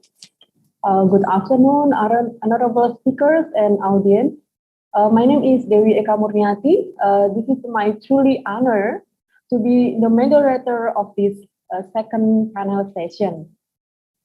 In this second plenary session, we have two distinguished speakers from Korea and also from Indonesia. Before we invite the speakers, please let me introduce them to you all. Firstly, we have Mr. Choi Young-uk. I hope I mentioned your name correctly. Is that correct? Yeah. Okay. Thank you. Can you speak Bahasa? Yeah, sedikit. Sedikit. All right. Yeah. Good. Good to hear that. So, Mr. Choi Hong-yuk is from, yes, Young-uk. He is from National Agency for Administration City Construction, Republic of Korea. Please allow me to inform your biography to the audience. So Mr. Choi is Chief Officer of Korean Cooperation Team for Indonesian New Capital Relocation in Ministry of Public Works and Housing Republic Indonesia. Before he came to Indonesia in February 2020, he has worked for Korean New Administrative City, Sejong City, for 15 years since 2006 in various fields such as urban policy, transportation, housing, river restoration, urban design, etc. He first involved this project in Presidential Advisory Committee of Construction Technology and Architecture Culture in 2006. A year after that, he has belonged to National Agency for Administrative City Construction, which is specialized agency of Sejong City Project. This is a new capital city, will be, yeah. And then before 2006, he also experiences working in local government, Ulsan Metropolitan City and Air Force. Wow. He graduated Korea University majoring civil and environmental engineering, and he has a Master of Science degree from University of Virginia, United States in the field of transportation. And then we also have Professor Slamet PH, MA, MED, MA, MLHR, PhD. Professor Slamet received his bachelor degree in the field of vocational teacher training, Universitas Negeri Yogyakarta, previously known as IKIP. Subsequently, he received a certificate for teaching technical subject overseas from the UK. He completed his master degree in education in the USA, which he continued with Master of Arts in Political Science, Master of Arts in Policy and Leadership, and Master of Labor and Human Resource. So there are plenty of masters. He received all of his master degree in the USA along with his PhD in the field of comprehensive vocational education. There's a lot of work experiences in various fields, especially in the field of education, and currently he is a professor in education at Universitas Negeri Yogyakarta. He has a lot of experience education, professional organization such as Indonesian Educationist Association, Province of Yogyakarta as Chairman, and Manpower Training Advisory Province of Jakarta as well as Chairman. And until now, he is still actively participating in numerous overseas trainings, workshops, seminars, conferences, and other comparative studies. So ladies and gentlemen, I would like to inform that each honorable speaker will deliver this presentation for 25 minutes each. Then we will continue with Q&A session. Ladies and gentlemen, let us welcome our first speaker, Mr. Choi, who will talk about Korean New Administrative City, Sejong. Mr. Choi, time is yours. Your time is 25 minutes. Please apologize first. I would like to also inform that I turn on. Yes. Yeah. Yes, of Terima course. kasih banyak. Ya, selamat pagi. Ya. Ya, selamat siang. Selamat siang. Ya, sekarang adalah selamat siang. Nama saya Hyung Choi from Korea. Already, as introduced, I'm working for the Indonesian New Capital City. Yeah. Today's title of my presentation is Korean New Administrative City Sejong. I know that last week, Indonesian government submitted the draft of law for Indonesian New Capital City. So I hope my presentation will be helpful to proceeding your new capital city project. Okay, today my presentation is composed of introduction of Indonesia-Korea cooperation for Indonesian new capital city and Sejong City's project summary and history and project driving system, especially about organizations, law, and budget, and city structural design, and finally, consistent design control. Okay, first one. This is why I came here. Yeah, you can see the Mr. Jokoi, President Jokoi, and Korean President Moon Jae-in. Yeah. So in front of two presidents, Bapak Basuki in Ministry of Public Works and Housing, and Korean Minister of Infrastructure and Land Infrastructure and Transportation. They signed MOU for Indonesian new capital city on November 2019. So I came here 2020, January. Yeah, so when he arrived here, first we visited the site for the Ikayen. There is a watchtower. So on top of this watchtower, I took a picture like this. The site is like that. So beautiful. I shared my experience and my information about the Sejong City. Yeah, this is my careers in Beopea. And then we have communicated with the Indonesian government and the Indonesian Planners Association, and also with the young officers in Beo. And also you can see these members in Indonesian National Assembly. And also you can see the related government people. Yeah. Rudi Pradiwanata, and also VIPs from PU and from Association of Real Estate and from Pernas and from Korea. Now we have two tracks for the cooperation. First one is cooperation team officers. We came and we support planning of infrastructure and city planning. And we have two government cooperation programs. First one is a KCT network program. This one is coordinated by us. We considered this project with PU and Ministry of Land Infrastructure and Transportation of Korea. And also this EIPP program the full name is Economic Innovation Partnership Program. This is proceeded by Ministry of Economic and Finance in Korea, and also with the Indonesian Ministry of National Development Plan, Bapenas. So among them, first one is a KCT network program. As I already said, this is between Ministry of Land Infrastructure and Transportation and PEU.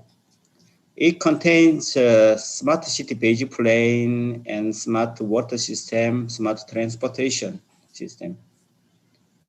Yeah. According to result of first year's project, we want to build some pilot project with a smart city program. So now we are talking about the pilot project location. Yeah. And the second project, EIPP, is more bigger than KCT network program. It supports 2 to 5 projects each year, and the budget amount is about 25 billion rupiah per year.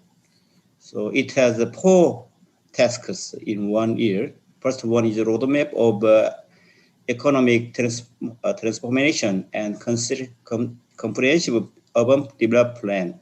And second one is economics of capital city relocation for Jabodetabek area.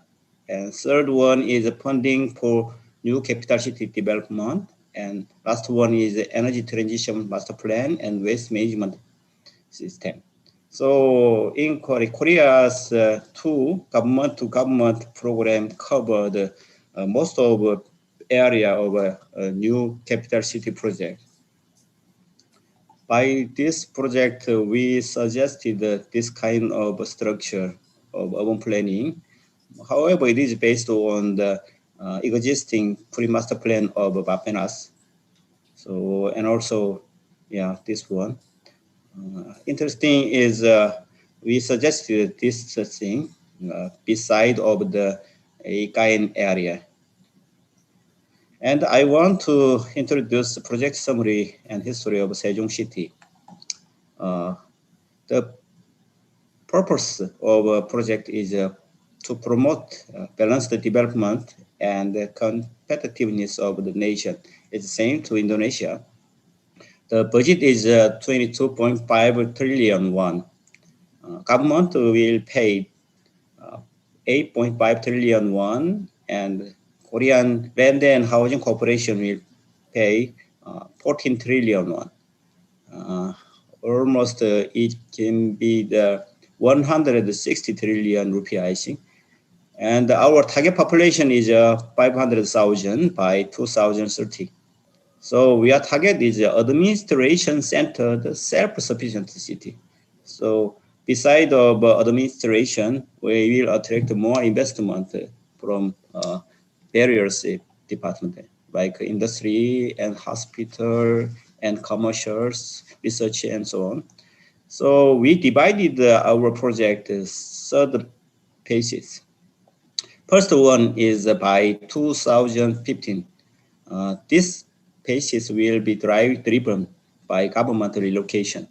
And then after then, in 2015, we finished our existing government relocation plan. However, after then, we also added more government relocated.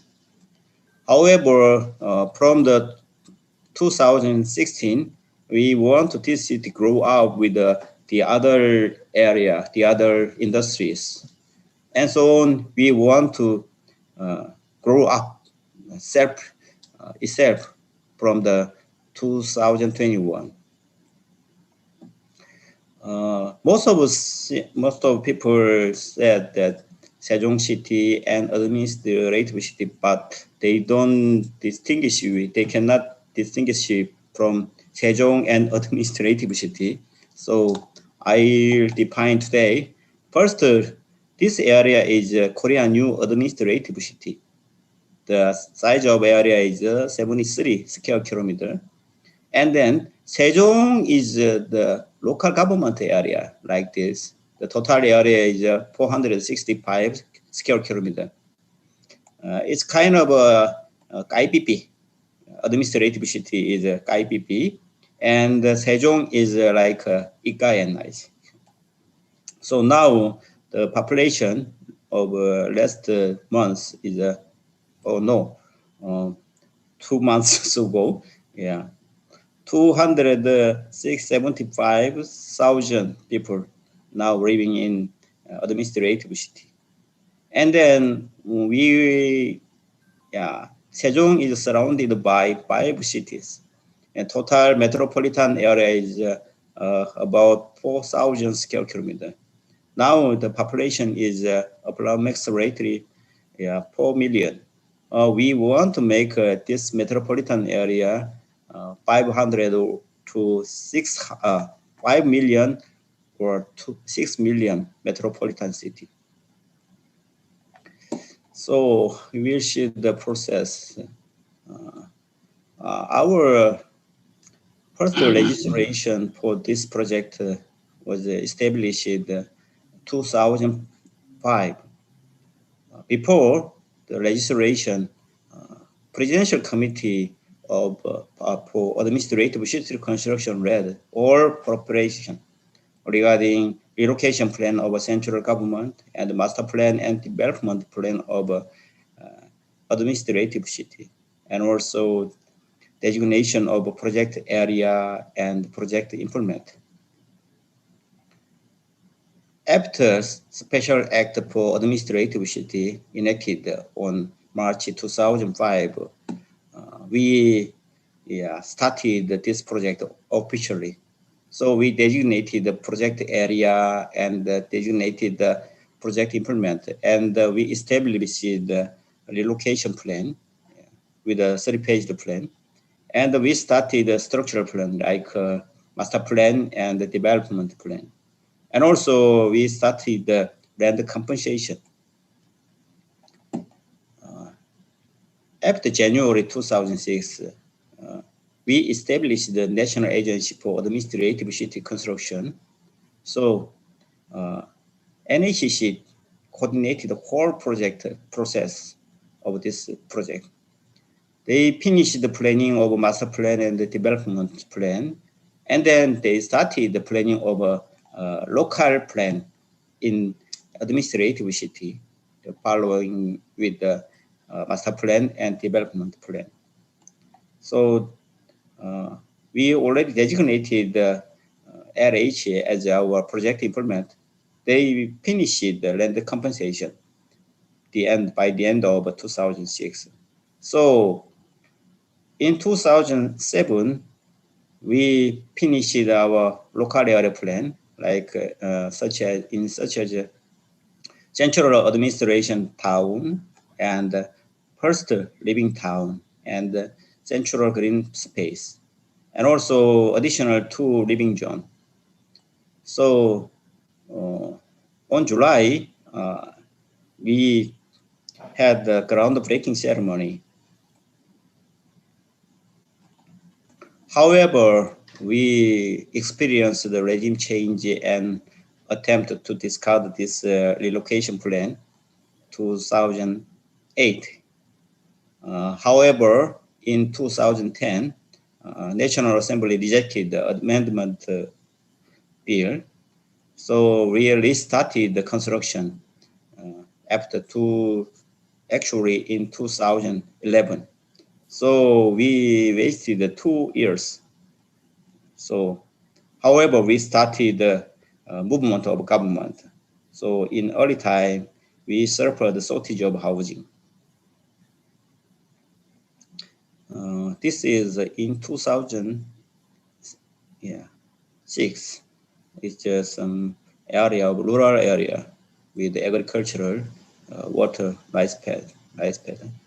However, now it is like this. This become urban area. This is existing central government area. We constructed this place like this, and then now it turns like this.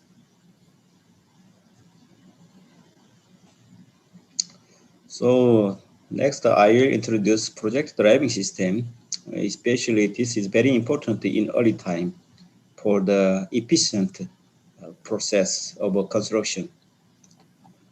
First one is who will play for this project. First one is the Presidential Committee before the registration of a special act. After registration of a special act NACC did everything. And then in the field construction project, regarding the project implement coordinated all construction projects. So as I already said in the history, Presidential Committee considered the establishment of a special act, special organization, special account of a national budget, and that they considered designation of project area, relocation plan, and also everything. However, since 2006, national agency, coordinate and control all process. They permitted the land development and the building construction.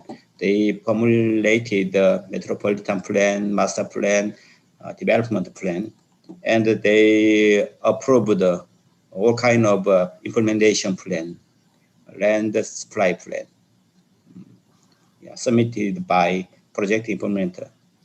And then they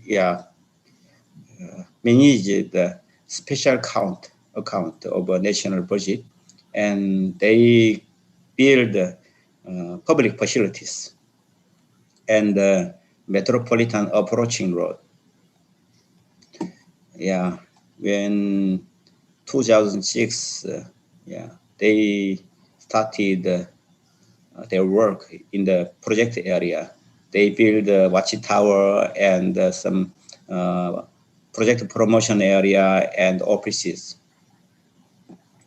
And also they listed up all projects like this. And then they held a project management meeting every month. Last dedicated organization is a public implementer. I think I know that there will be many stakeholders and many construction and planners and suppliers in the project area. So they will do their each work. However, there will be many conflicts. So to escape the conflicts, we need a public implementer to coordinate the whole construction project, so they can carry out project consistently and efficiently, and also they can accumulate knowledge and experience, and then they can build the next cities,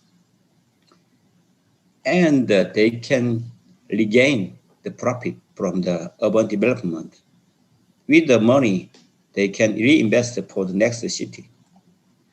So public implementers did the land acquisition, and they established the implementation plan, and they developed and provided land for the other parts to hope to build their own big office or commercial building, and also. So next one is laws. First, when we start, we established the act for the construction on 2005. And then we made the act for local government on 2010. There is a 5-year gap. In early time, we need a construction. So we made this one first. This one secure democratic legitimacy for the construction, and differentiated the application of related law and the process of general law. So they gave this law, this act gave the NAACC to coordinate whole project, and they have most of authorities to plan and construct new city. So this is the law provisions. They have basement in here about the designation of project area and this project, and the promotion organization and a special account. And also especially it has, they have some special authorities to all project. And then this act for the establishment of Sejong self-governing city, local government. Yeah, it has provisions to establish new local government. And then cost and budget. The total cost for this city is 107 trillion won. It will be almost 1,200 trillion rupee, I think. Yeah, so in the first, NAACC and LH invested their money, 22.5 trillion won, to make the infrastructure. Especially NAACC invested for the metropolitan approach and the government and public building. And LH implemented most of the infrastructure of the new city. And then with this seed money, we attracted 4 times investment.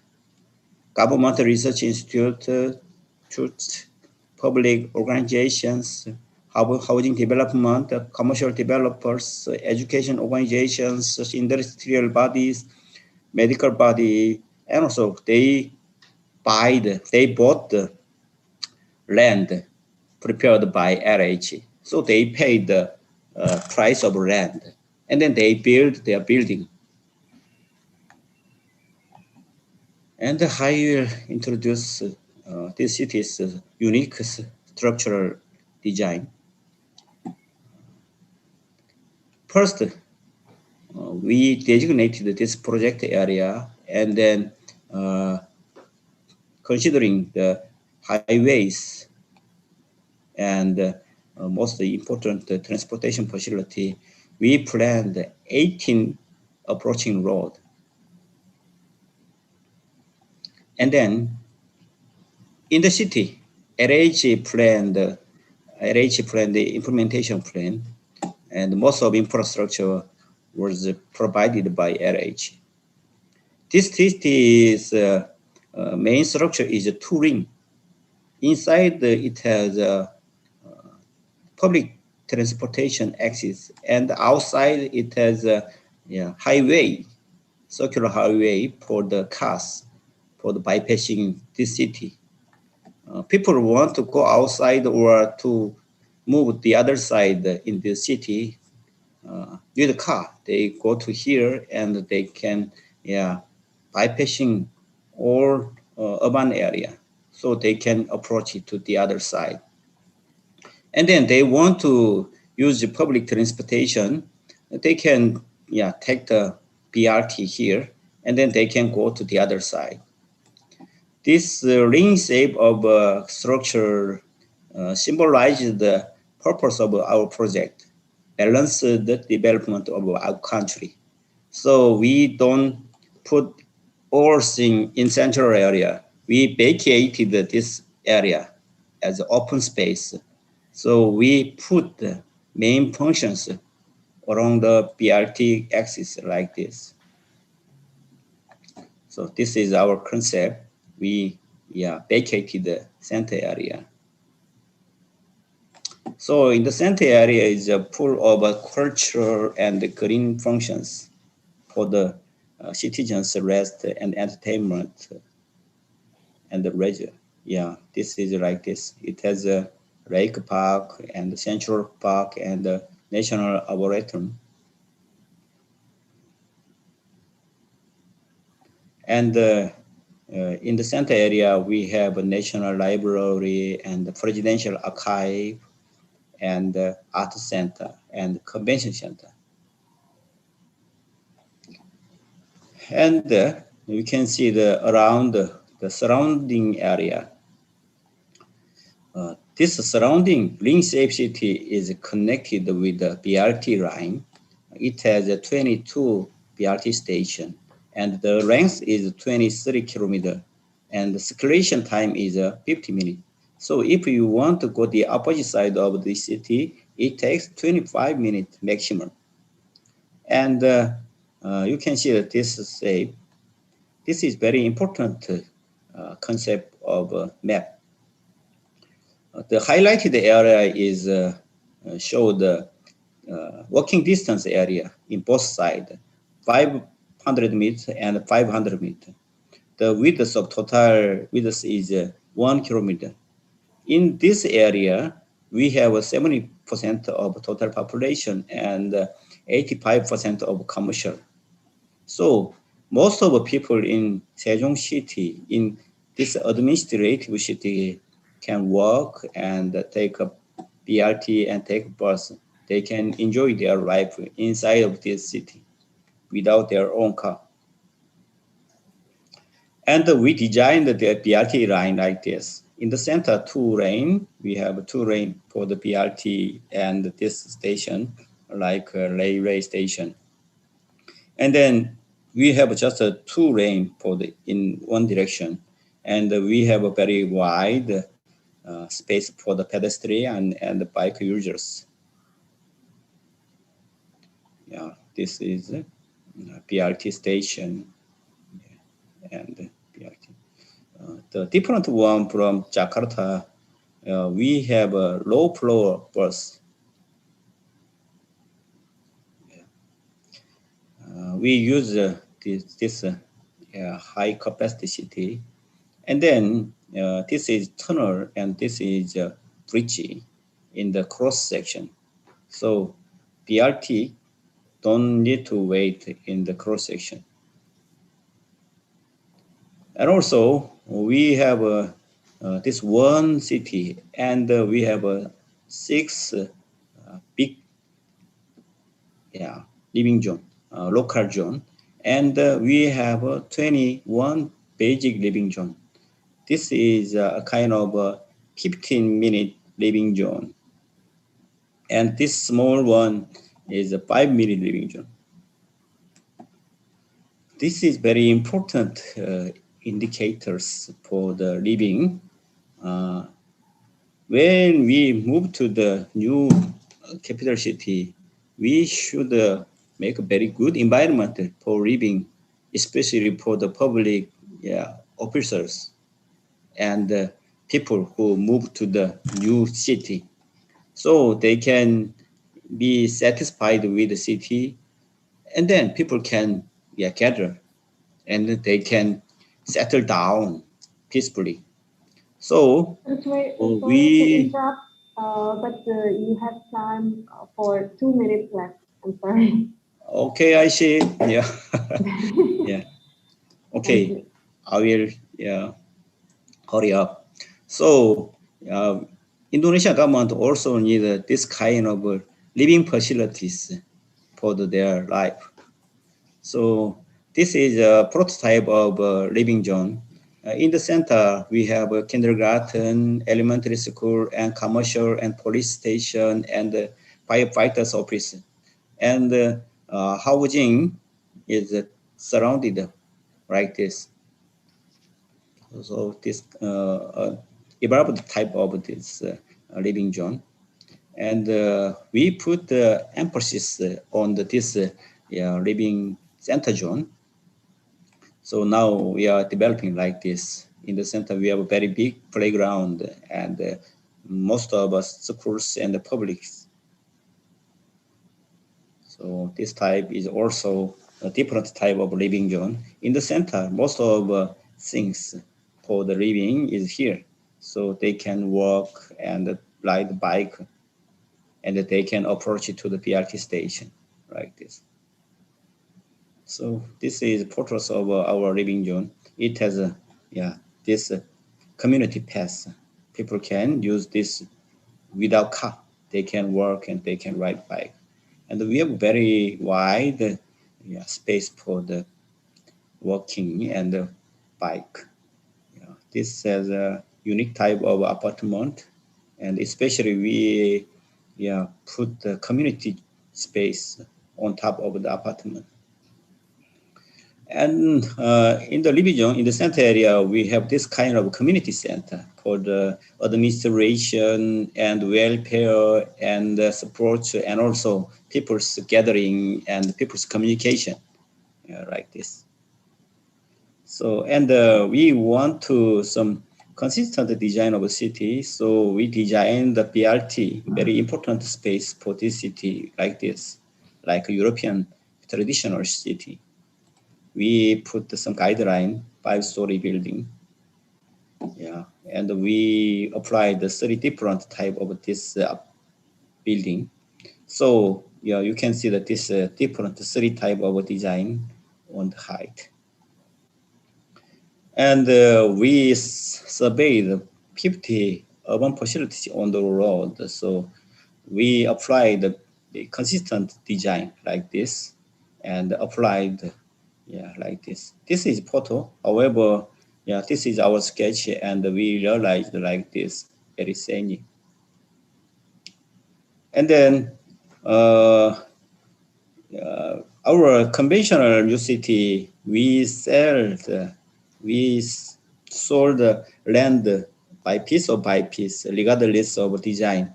However, in the Sejong city, we make first the master plan for the block and the complex. And we hold the design competition for the supplying land. So we can get this kind of good design. Yeah, we supply this complex many. Yeah, we apply the master plan for whole area. So we can have a consistent design of a complex and block. This applied in same need to the housing complex. So we can get this design tower, and we apply this low density housing also. So we make the master plan like this. Yeah. Okay, I finished my presentation. Sorry for the rate. Yeah. Thank you. Oh, thank you very much, Mr. Choi, for incredible and beautiful presentation. I love to see the beautiful design of the city. So I imagine our new capital will be like Sejong, probably. Okay, ladies and gentlemen, now we arrive to the second presenter, Professor Slamet PH, who will deliver his presentation entitled Local Specificity Based Learning in Vocational Education. Prof. Slamet PH is also a professor and professor for civil construction engineering. So probably Mr. Choi, you can talk more with him. Professor Slamet, your screen is already on the screen. Your presentation is already on the screen. Time is yours for the next 25 minutes. Okay. Let me just a minute. Not yet mute. Or okay, thank you very much. It is pleasure to be here with you all. I would like to share some short experience in local specific based learning in Indonesia, but unfortunately we don't have any much time, so I would like to just share with you some very short thought about this one. Prof. Slamet, excuse me to interrupt you, but could you please enhance the display? Pardon me? Enlarge. Oh, okay. Sorry. Yes.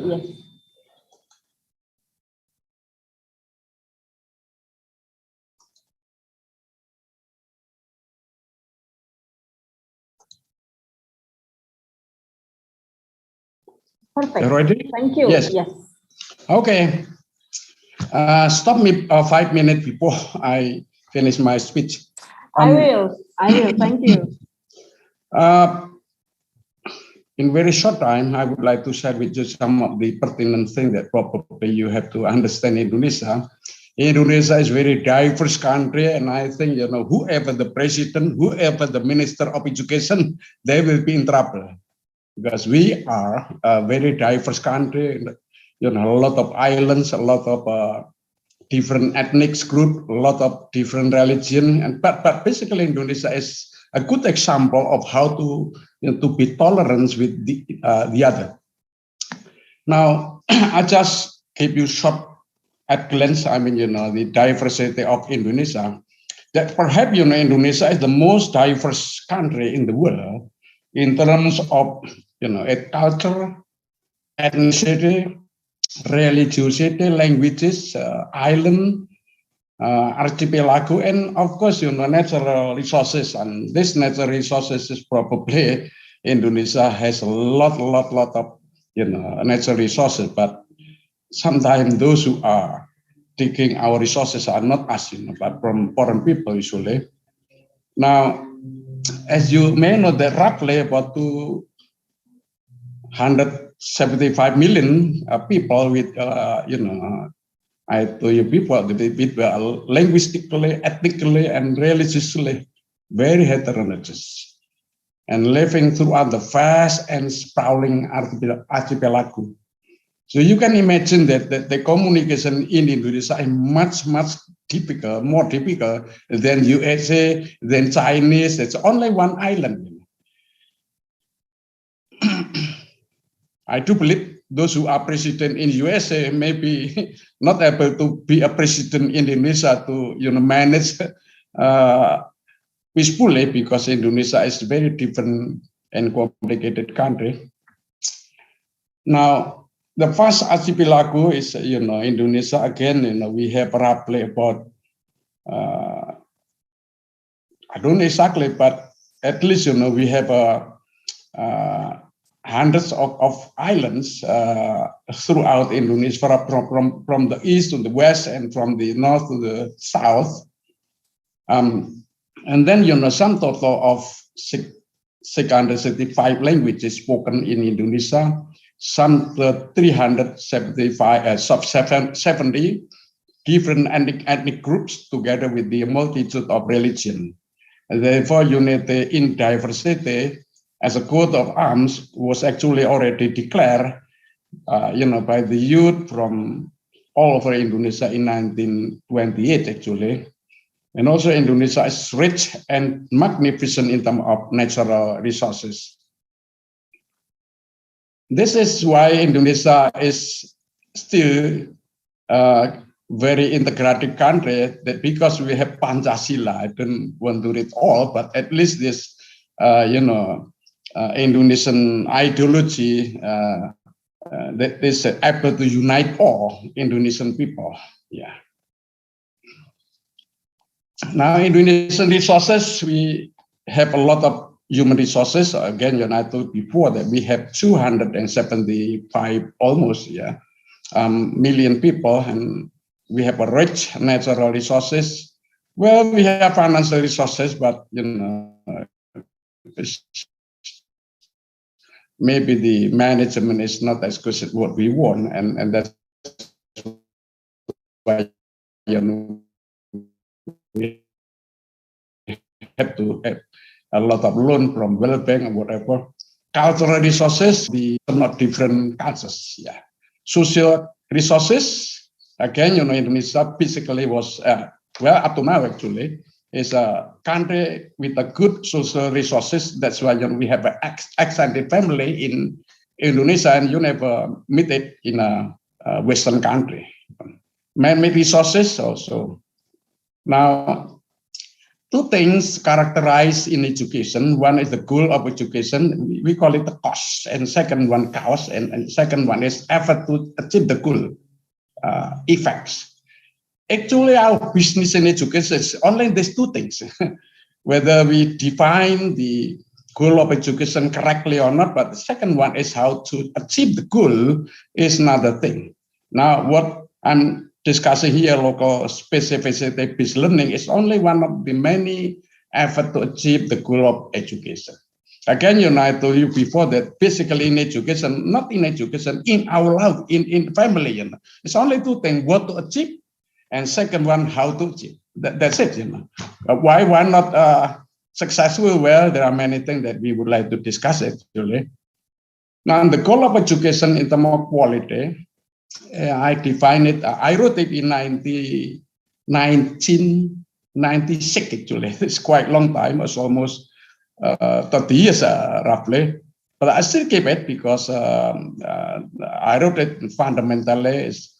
Nobody argue with my writing anyway. If any, then I would be very happy to change my writings. That the goal of education is basically, we have to educate our young children to have a strong foundation skill, instrumental quality, nationality quality, and a globalism quality. In foundation skill, of course, we have to teach our young children to have a good thinking skill, critical thinking, creativity, innovation, etc. And the hard skill, how to be a good character, and then physical skill. This probably for me, because my age is already 73. This number one, physical skill. So I have to take care of myself. And instrumental quality, we have to teach our young children mathematics, science, technology, and of course, right now entrepreneurship is done in many schools, although the development is very slow. And also nationality, as well as we are in one village, whether in regional or in global. In regional, we have ASEAN, APEC, G20. Even right now, we have a close relationship with China, we call it OPER, but right now they change the PRE. And then also we have to have a good cooperation with the World Bank and its branches, and also with the World Trade Organization, where Indonesia already signed it in 1994. But I think we are in a little bit behind as compared to South Korea, Taiwan, etc. Okay, this is my imagination that future human being, our young generation must have multiple quotients, whether intellectual quotient, emotional quotient, spiritual quotient. Of course, this is combined with the religious quotient, collective quotient, love quotient, moral and ethical quotient, kinesthetic quotient, passion quotient, curiosity quotient. This all must be in balance for our young children. And then I wrote it in 2018 that we have to have what I call it revitalization of vocational education. In the past and the future, I spoke it in German actually in 2018.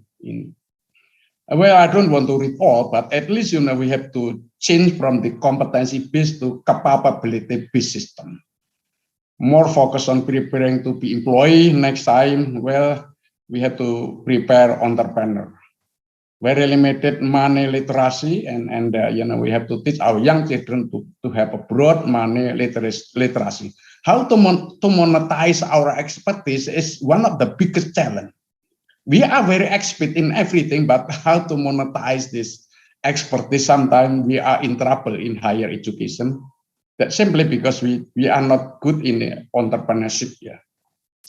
Current friendly to future friendly, preparing for job ready and preparing for future ready.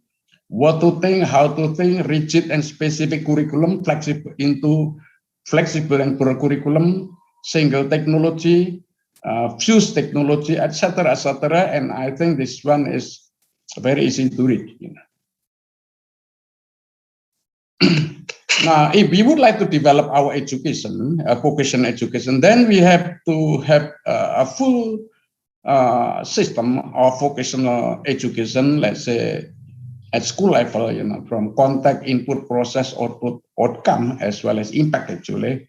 I don't have any time to explain in more detail about this one, but at least I told you that if we would like to develop our school, we cannot do it partly, but we have to do it comprehensively from the contact, input, process, output, outcome, and impacts. Whether this is about quality, innovation, productivity, efficiency, effectiveness, and etc., etc. Now, I just would like to tell you very short that policy of education in Indonesia. Indonesia is faced with two increasing, very complex tasks of human capital. One is how to accumulate human capital as fast as possible, a broad-based, very skillful, flexible, and technology literate workforce. When I'm saying to accumulate, how to educate them as high as possible. And then second one is how this workforce are well distributed and utilized maximally in all activities that yield high return on human resources. Ada tema pilihan bebas. Tema pilihan bebas ini bisa digunakan dari SD, SMP, sampai SMA, dan SMK. Well, I cannot speak. Ada gaya hidup berkelanjutan, kearifan lokal. To achieve this one, a policy of education was created in 4 areas. That's basically distribution, quality, relevancy, and efficiency, done through improving the governance of education. Here is the policy of education in Indonesia. There are 4 areas. One is distribution. When we call it distribution, this is about the equality of opportunity, access, and equity. Again, when we are discussing about the quality is basically moving target. When I'm saying moving target, no quality very static, but always dynamics. Again, also relevancy, whether relevancy with the student or whatever, I will tell you later on. Efficiency, because we use public money and then we have to spend well, spend less, or even spend wisely, whatsoever. This is basically Indonesian policy of education. And then what is locality, local specificity? Local specificity is the special characteristic of a certain locality covering cultural resources, natural resources, social resources, and also other uniqueness that other locals do not have. Well, I'm not going to tell you the truth. I wrote it about 2 years ago when I spoke about the locality, and I wrote many pages, but again, there's only a small part of my record when we are discussing about Indonesia localities. Indonesia has numerous local specificities throughout of Indonesia. And obviously, teaching the local specificity to young people is a must if Indonesia is going to sustain and develop its local specificity. Now, Indonesia also, as you may read it here, we have to teach our young children in balance.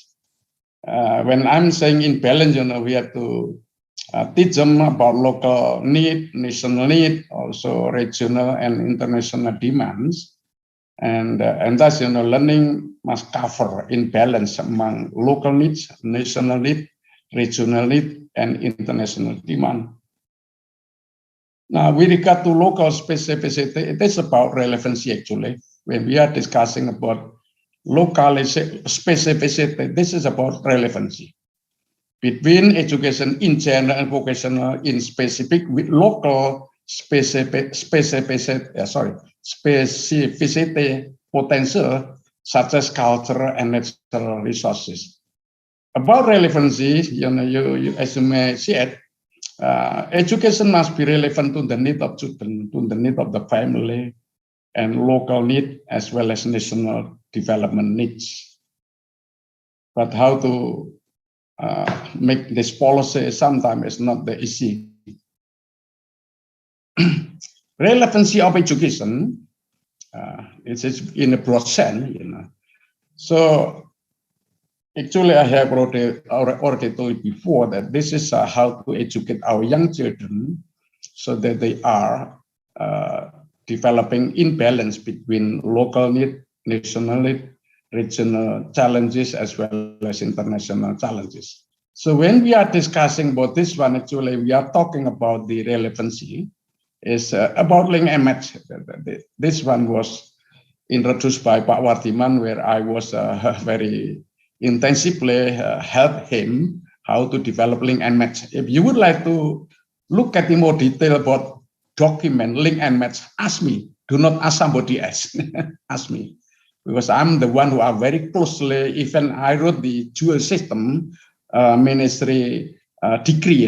I mean the ministry degree of dual system. That number 0323/U/1997. It's about dual system. I mean, when we are talking about relevancy, how much the degree of link and match? Of course, you cannot put it in, all of them are in a slash. This is about, link and match in more detail, but again, you need time actually. It is 5 minutes more. Okay, thank you. Sorry. Yes, education supply and demand. Basically, local specificity is a demand, and vocational school who provide labor, is a supply. So between supply in terms of quantity, quality, location, time, we have to calculate this one actually annually actually. But in Indonesia, nobody do it. It's very, very funny in Indonesia, a big country, but without any clear what is the quantity of graduate from, let's say, electronic or home economic or whatsoever. We don't have any clear data on it, as well as quality, location, where the graduate are needed, whether in Makassar or in Palembang or in time, when. I have ideas that vocational school should be extended to function broadly, more broadly than right now. So not only for students, but actually I want vocational school as skill training center, production center, training material development center, teaching industry, industry training partner, career education center, etc., etc. Yeah, this is my proposal actually. Now,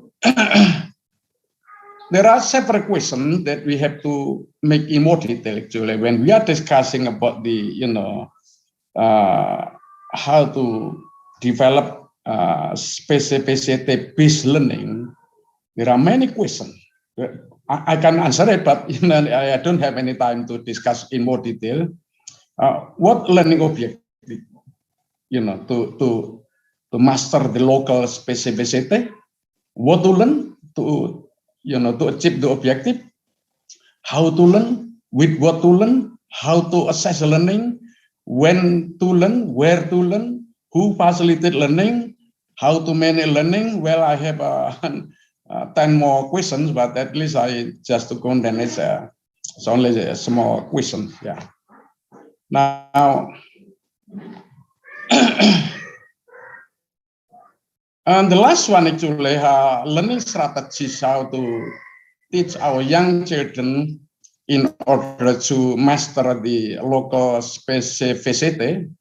I wrote several strategies, not all, but I have roughly about 80 strategies. But well, when 80 strategies, you cannot say strategy, and you can say only operational or tacticals only. But at least I try to write in very limited number that several choices, for example, insertion and then simulation, short courses, observation, apprenticeship, cross subject matter planning, visitation, invited expert, as well as probably you can use audio visual to bring to the class so that student without any going to the real places can see what is going on. And I think this one is all, I do believe that there are many things that we can discuss, but, I don't have any time. It's enough for me, but I copy from the UNESCO about the type of small industry, because Indonesia, I think it's very appropriate to have a lot more small industry. Actually, there is a president, president decree about this one, but I don't, copy it simply because more or less the same as this one. Thank you very much. Yes. Alhamdulillahirrahmanirrahim. Thank you very much, Prof. Slamet, for a very insightful and inspiring presentation. And I believe everyone here would like to have discussion, further explanation from the two honorable speakers. So here I have seen that Pramudianto already write in the chat box for Prof. Slamet. And any one of you who would like to ask question to any of the presenter, please write down in the chat box, or you could also raise your hand and then you can speak on behalf of yourself. So here, Prof. Slamet. Yes. In this chat box, I would like to ask about your opinion on how to prepare the education in this pandemic era, especially for our vocational students, which most of them have been impacted. And this is important for us to prepare this type and model of education on this very unwanted moment. I guess we all need any available options so that we don't leave the education behind and the goal of education can be preserved. Thank you.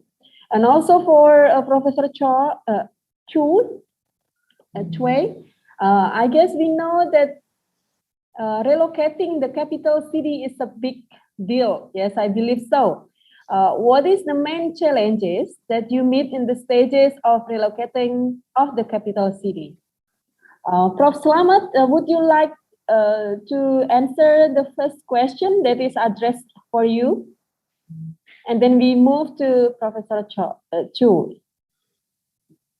Okay. Yes, I did not write about COVID. I consider COVID is only temporary. I mean, it's only post measure. It does not long for forever. That's why I do not put COVID at all. But anyway, as a post measure, I think in vocational education, it's very much affected by this pandemic, because vocational education is about the skill. Particularly when you are discussing about two future jobs, routine job or repetitive job and non-repetitive job. In the future, vocational education is being challenged to this one. So during this COVID era, I think we have to have actually already done many people by using visualize practical skill, by using video, whatever, but again, this is only a partly solution, but because vocational education is basically about skill education, unless we are focusing on the routine job. This means that sooner or later can be replaced by technology. But for non-repetitive job, I think we need to have we have to teach creativity, innovation, imagination, whatsoever.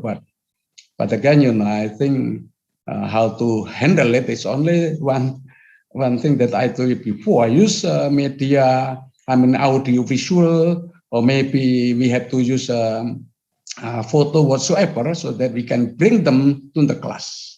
But again, this is only part of solution, not ideal one. The most effective education is vocational education, not general education. Thank you. Yes.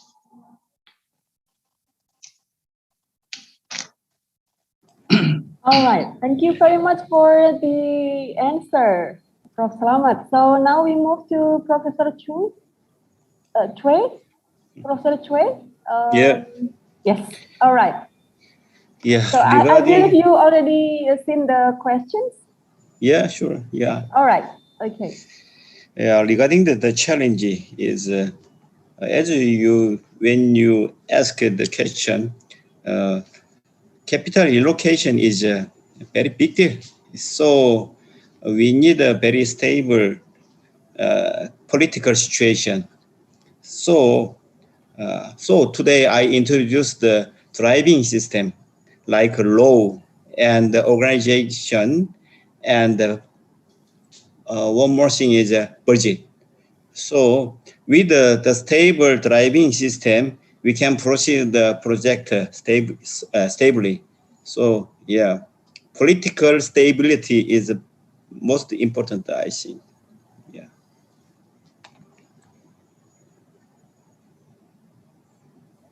Thank you, Mr. Chui, for the answer. I also curious on how you deal with the local.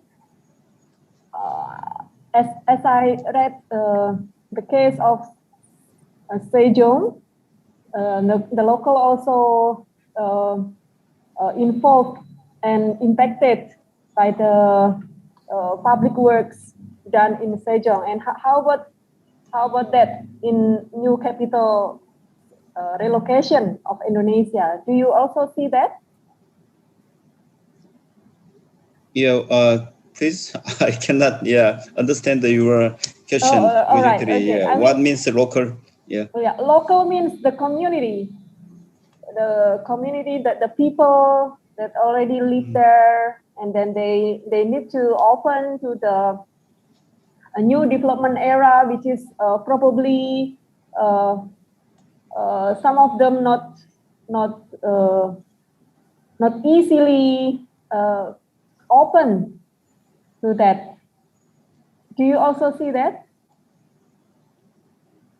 Yeah, we have native people in the area, so yeah, they need to leave their house and their village and their hometown. So in the big project, we have a pros and cons always. So there can be challenge and there can be some opportunity. So local government and the local community should prepare. They should design, why should I accept this big project to get the profit and to utilize this big project as an opportunity for the local area. Yeah, okay. Wonderful. Thank you. So anyone here would like to also raise questions or comments?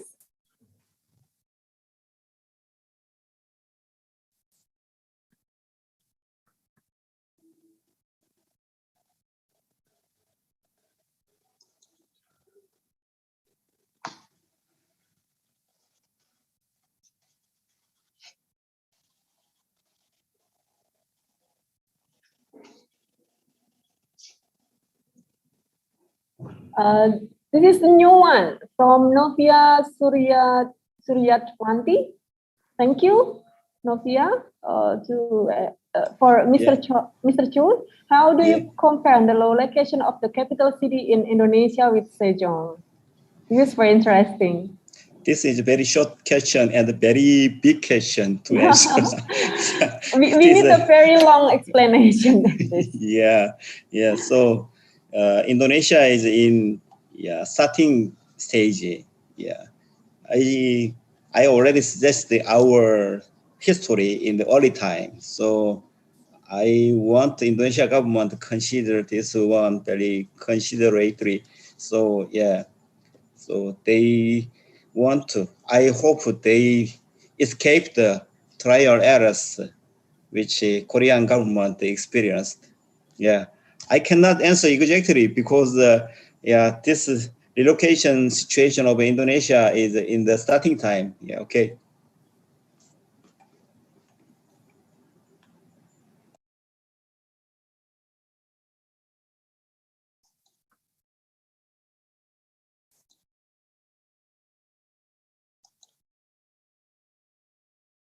Anyone else would like to raise question?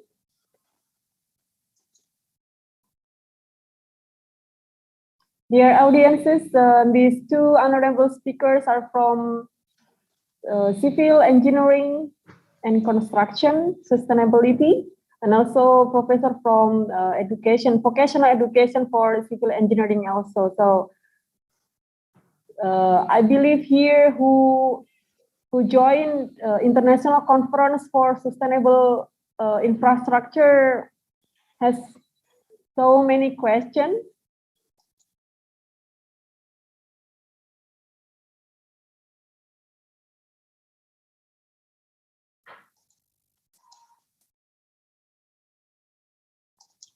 Mr. Cheo, I also wonder whether you would like to make our new capital as Sejong, as smart city. Would that be happen?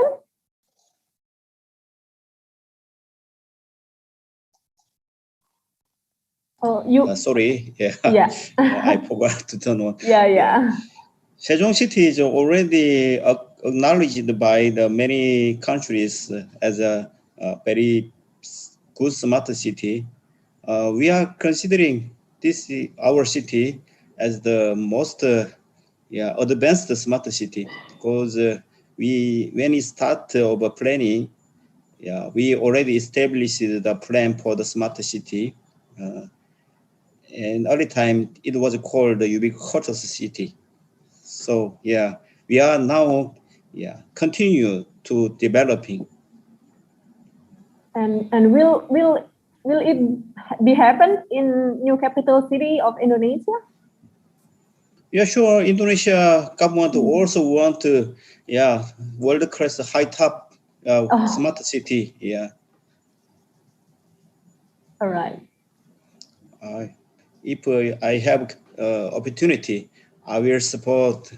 Yeah.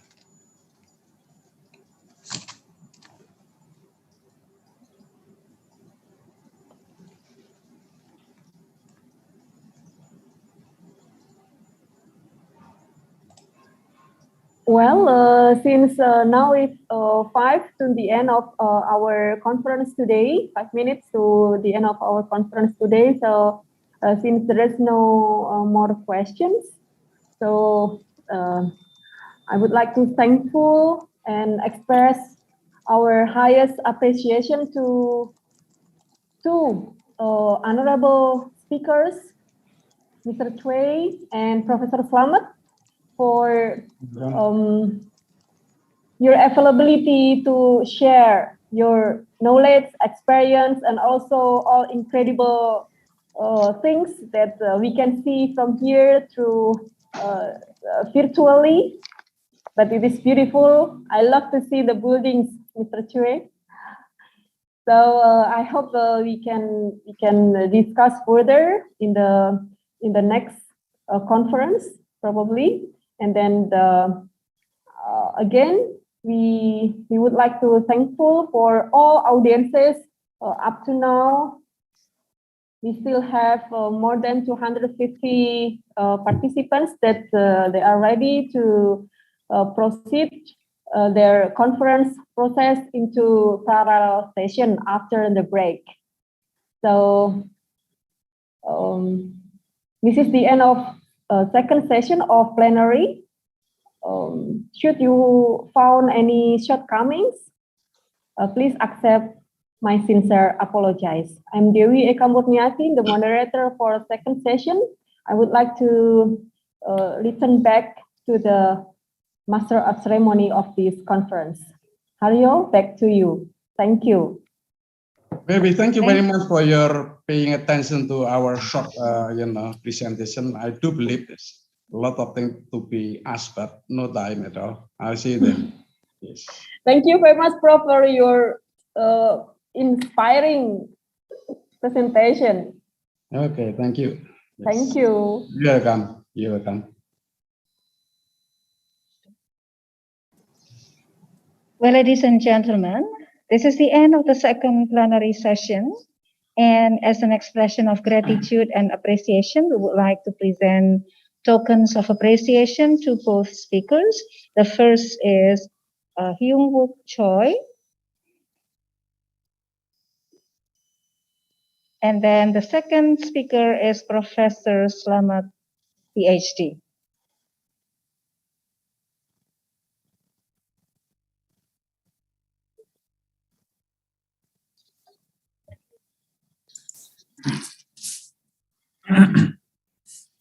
Ladies and gentlemen, that's the end of the plenary sessions. We would really like to express our gratitude to all speakers, Professor Hu Wen, PhD, Professor Dr. Nirmaner, Professor Hyung Choi, and also Professor Slamet, PhD. Thank you for your inspiring and insightful presentations. Heaps of thanks also go to Ibu Ovi and Ibu Dewi for their contribution to the success of the plenary presentation session. Ladies and gentlemen, coming up next is the break session. But before proceeding to the parallel presentation, let me inform some important information. First of all, please be well informed that the parallel sessions start at 1 p.m. sharp in the breakout rooms. The links will be shared on the screen later.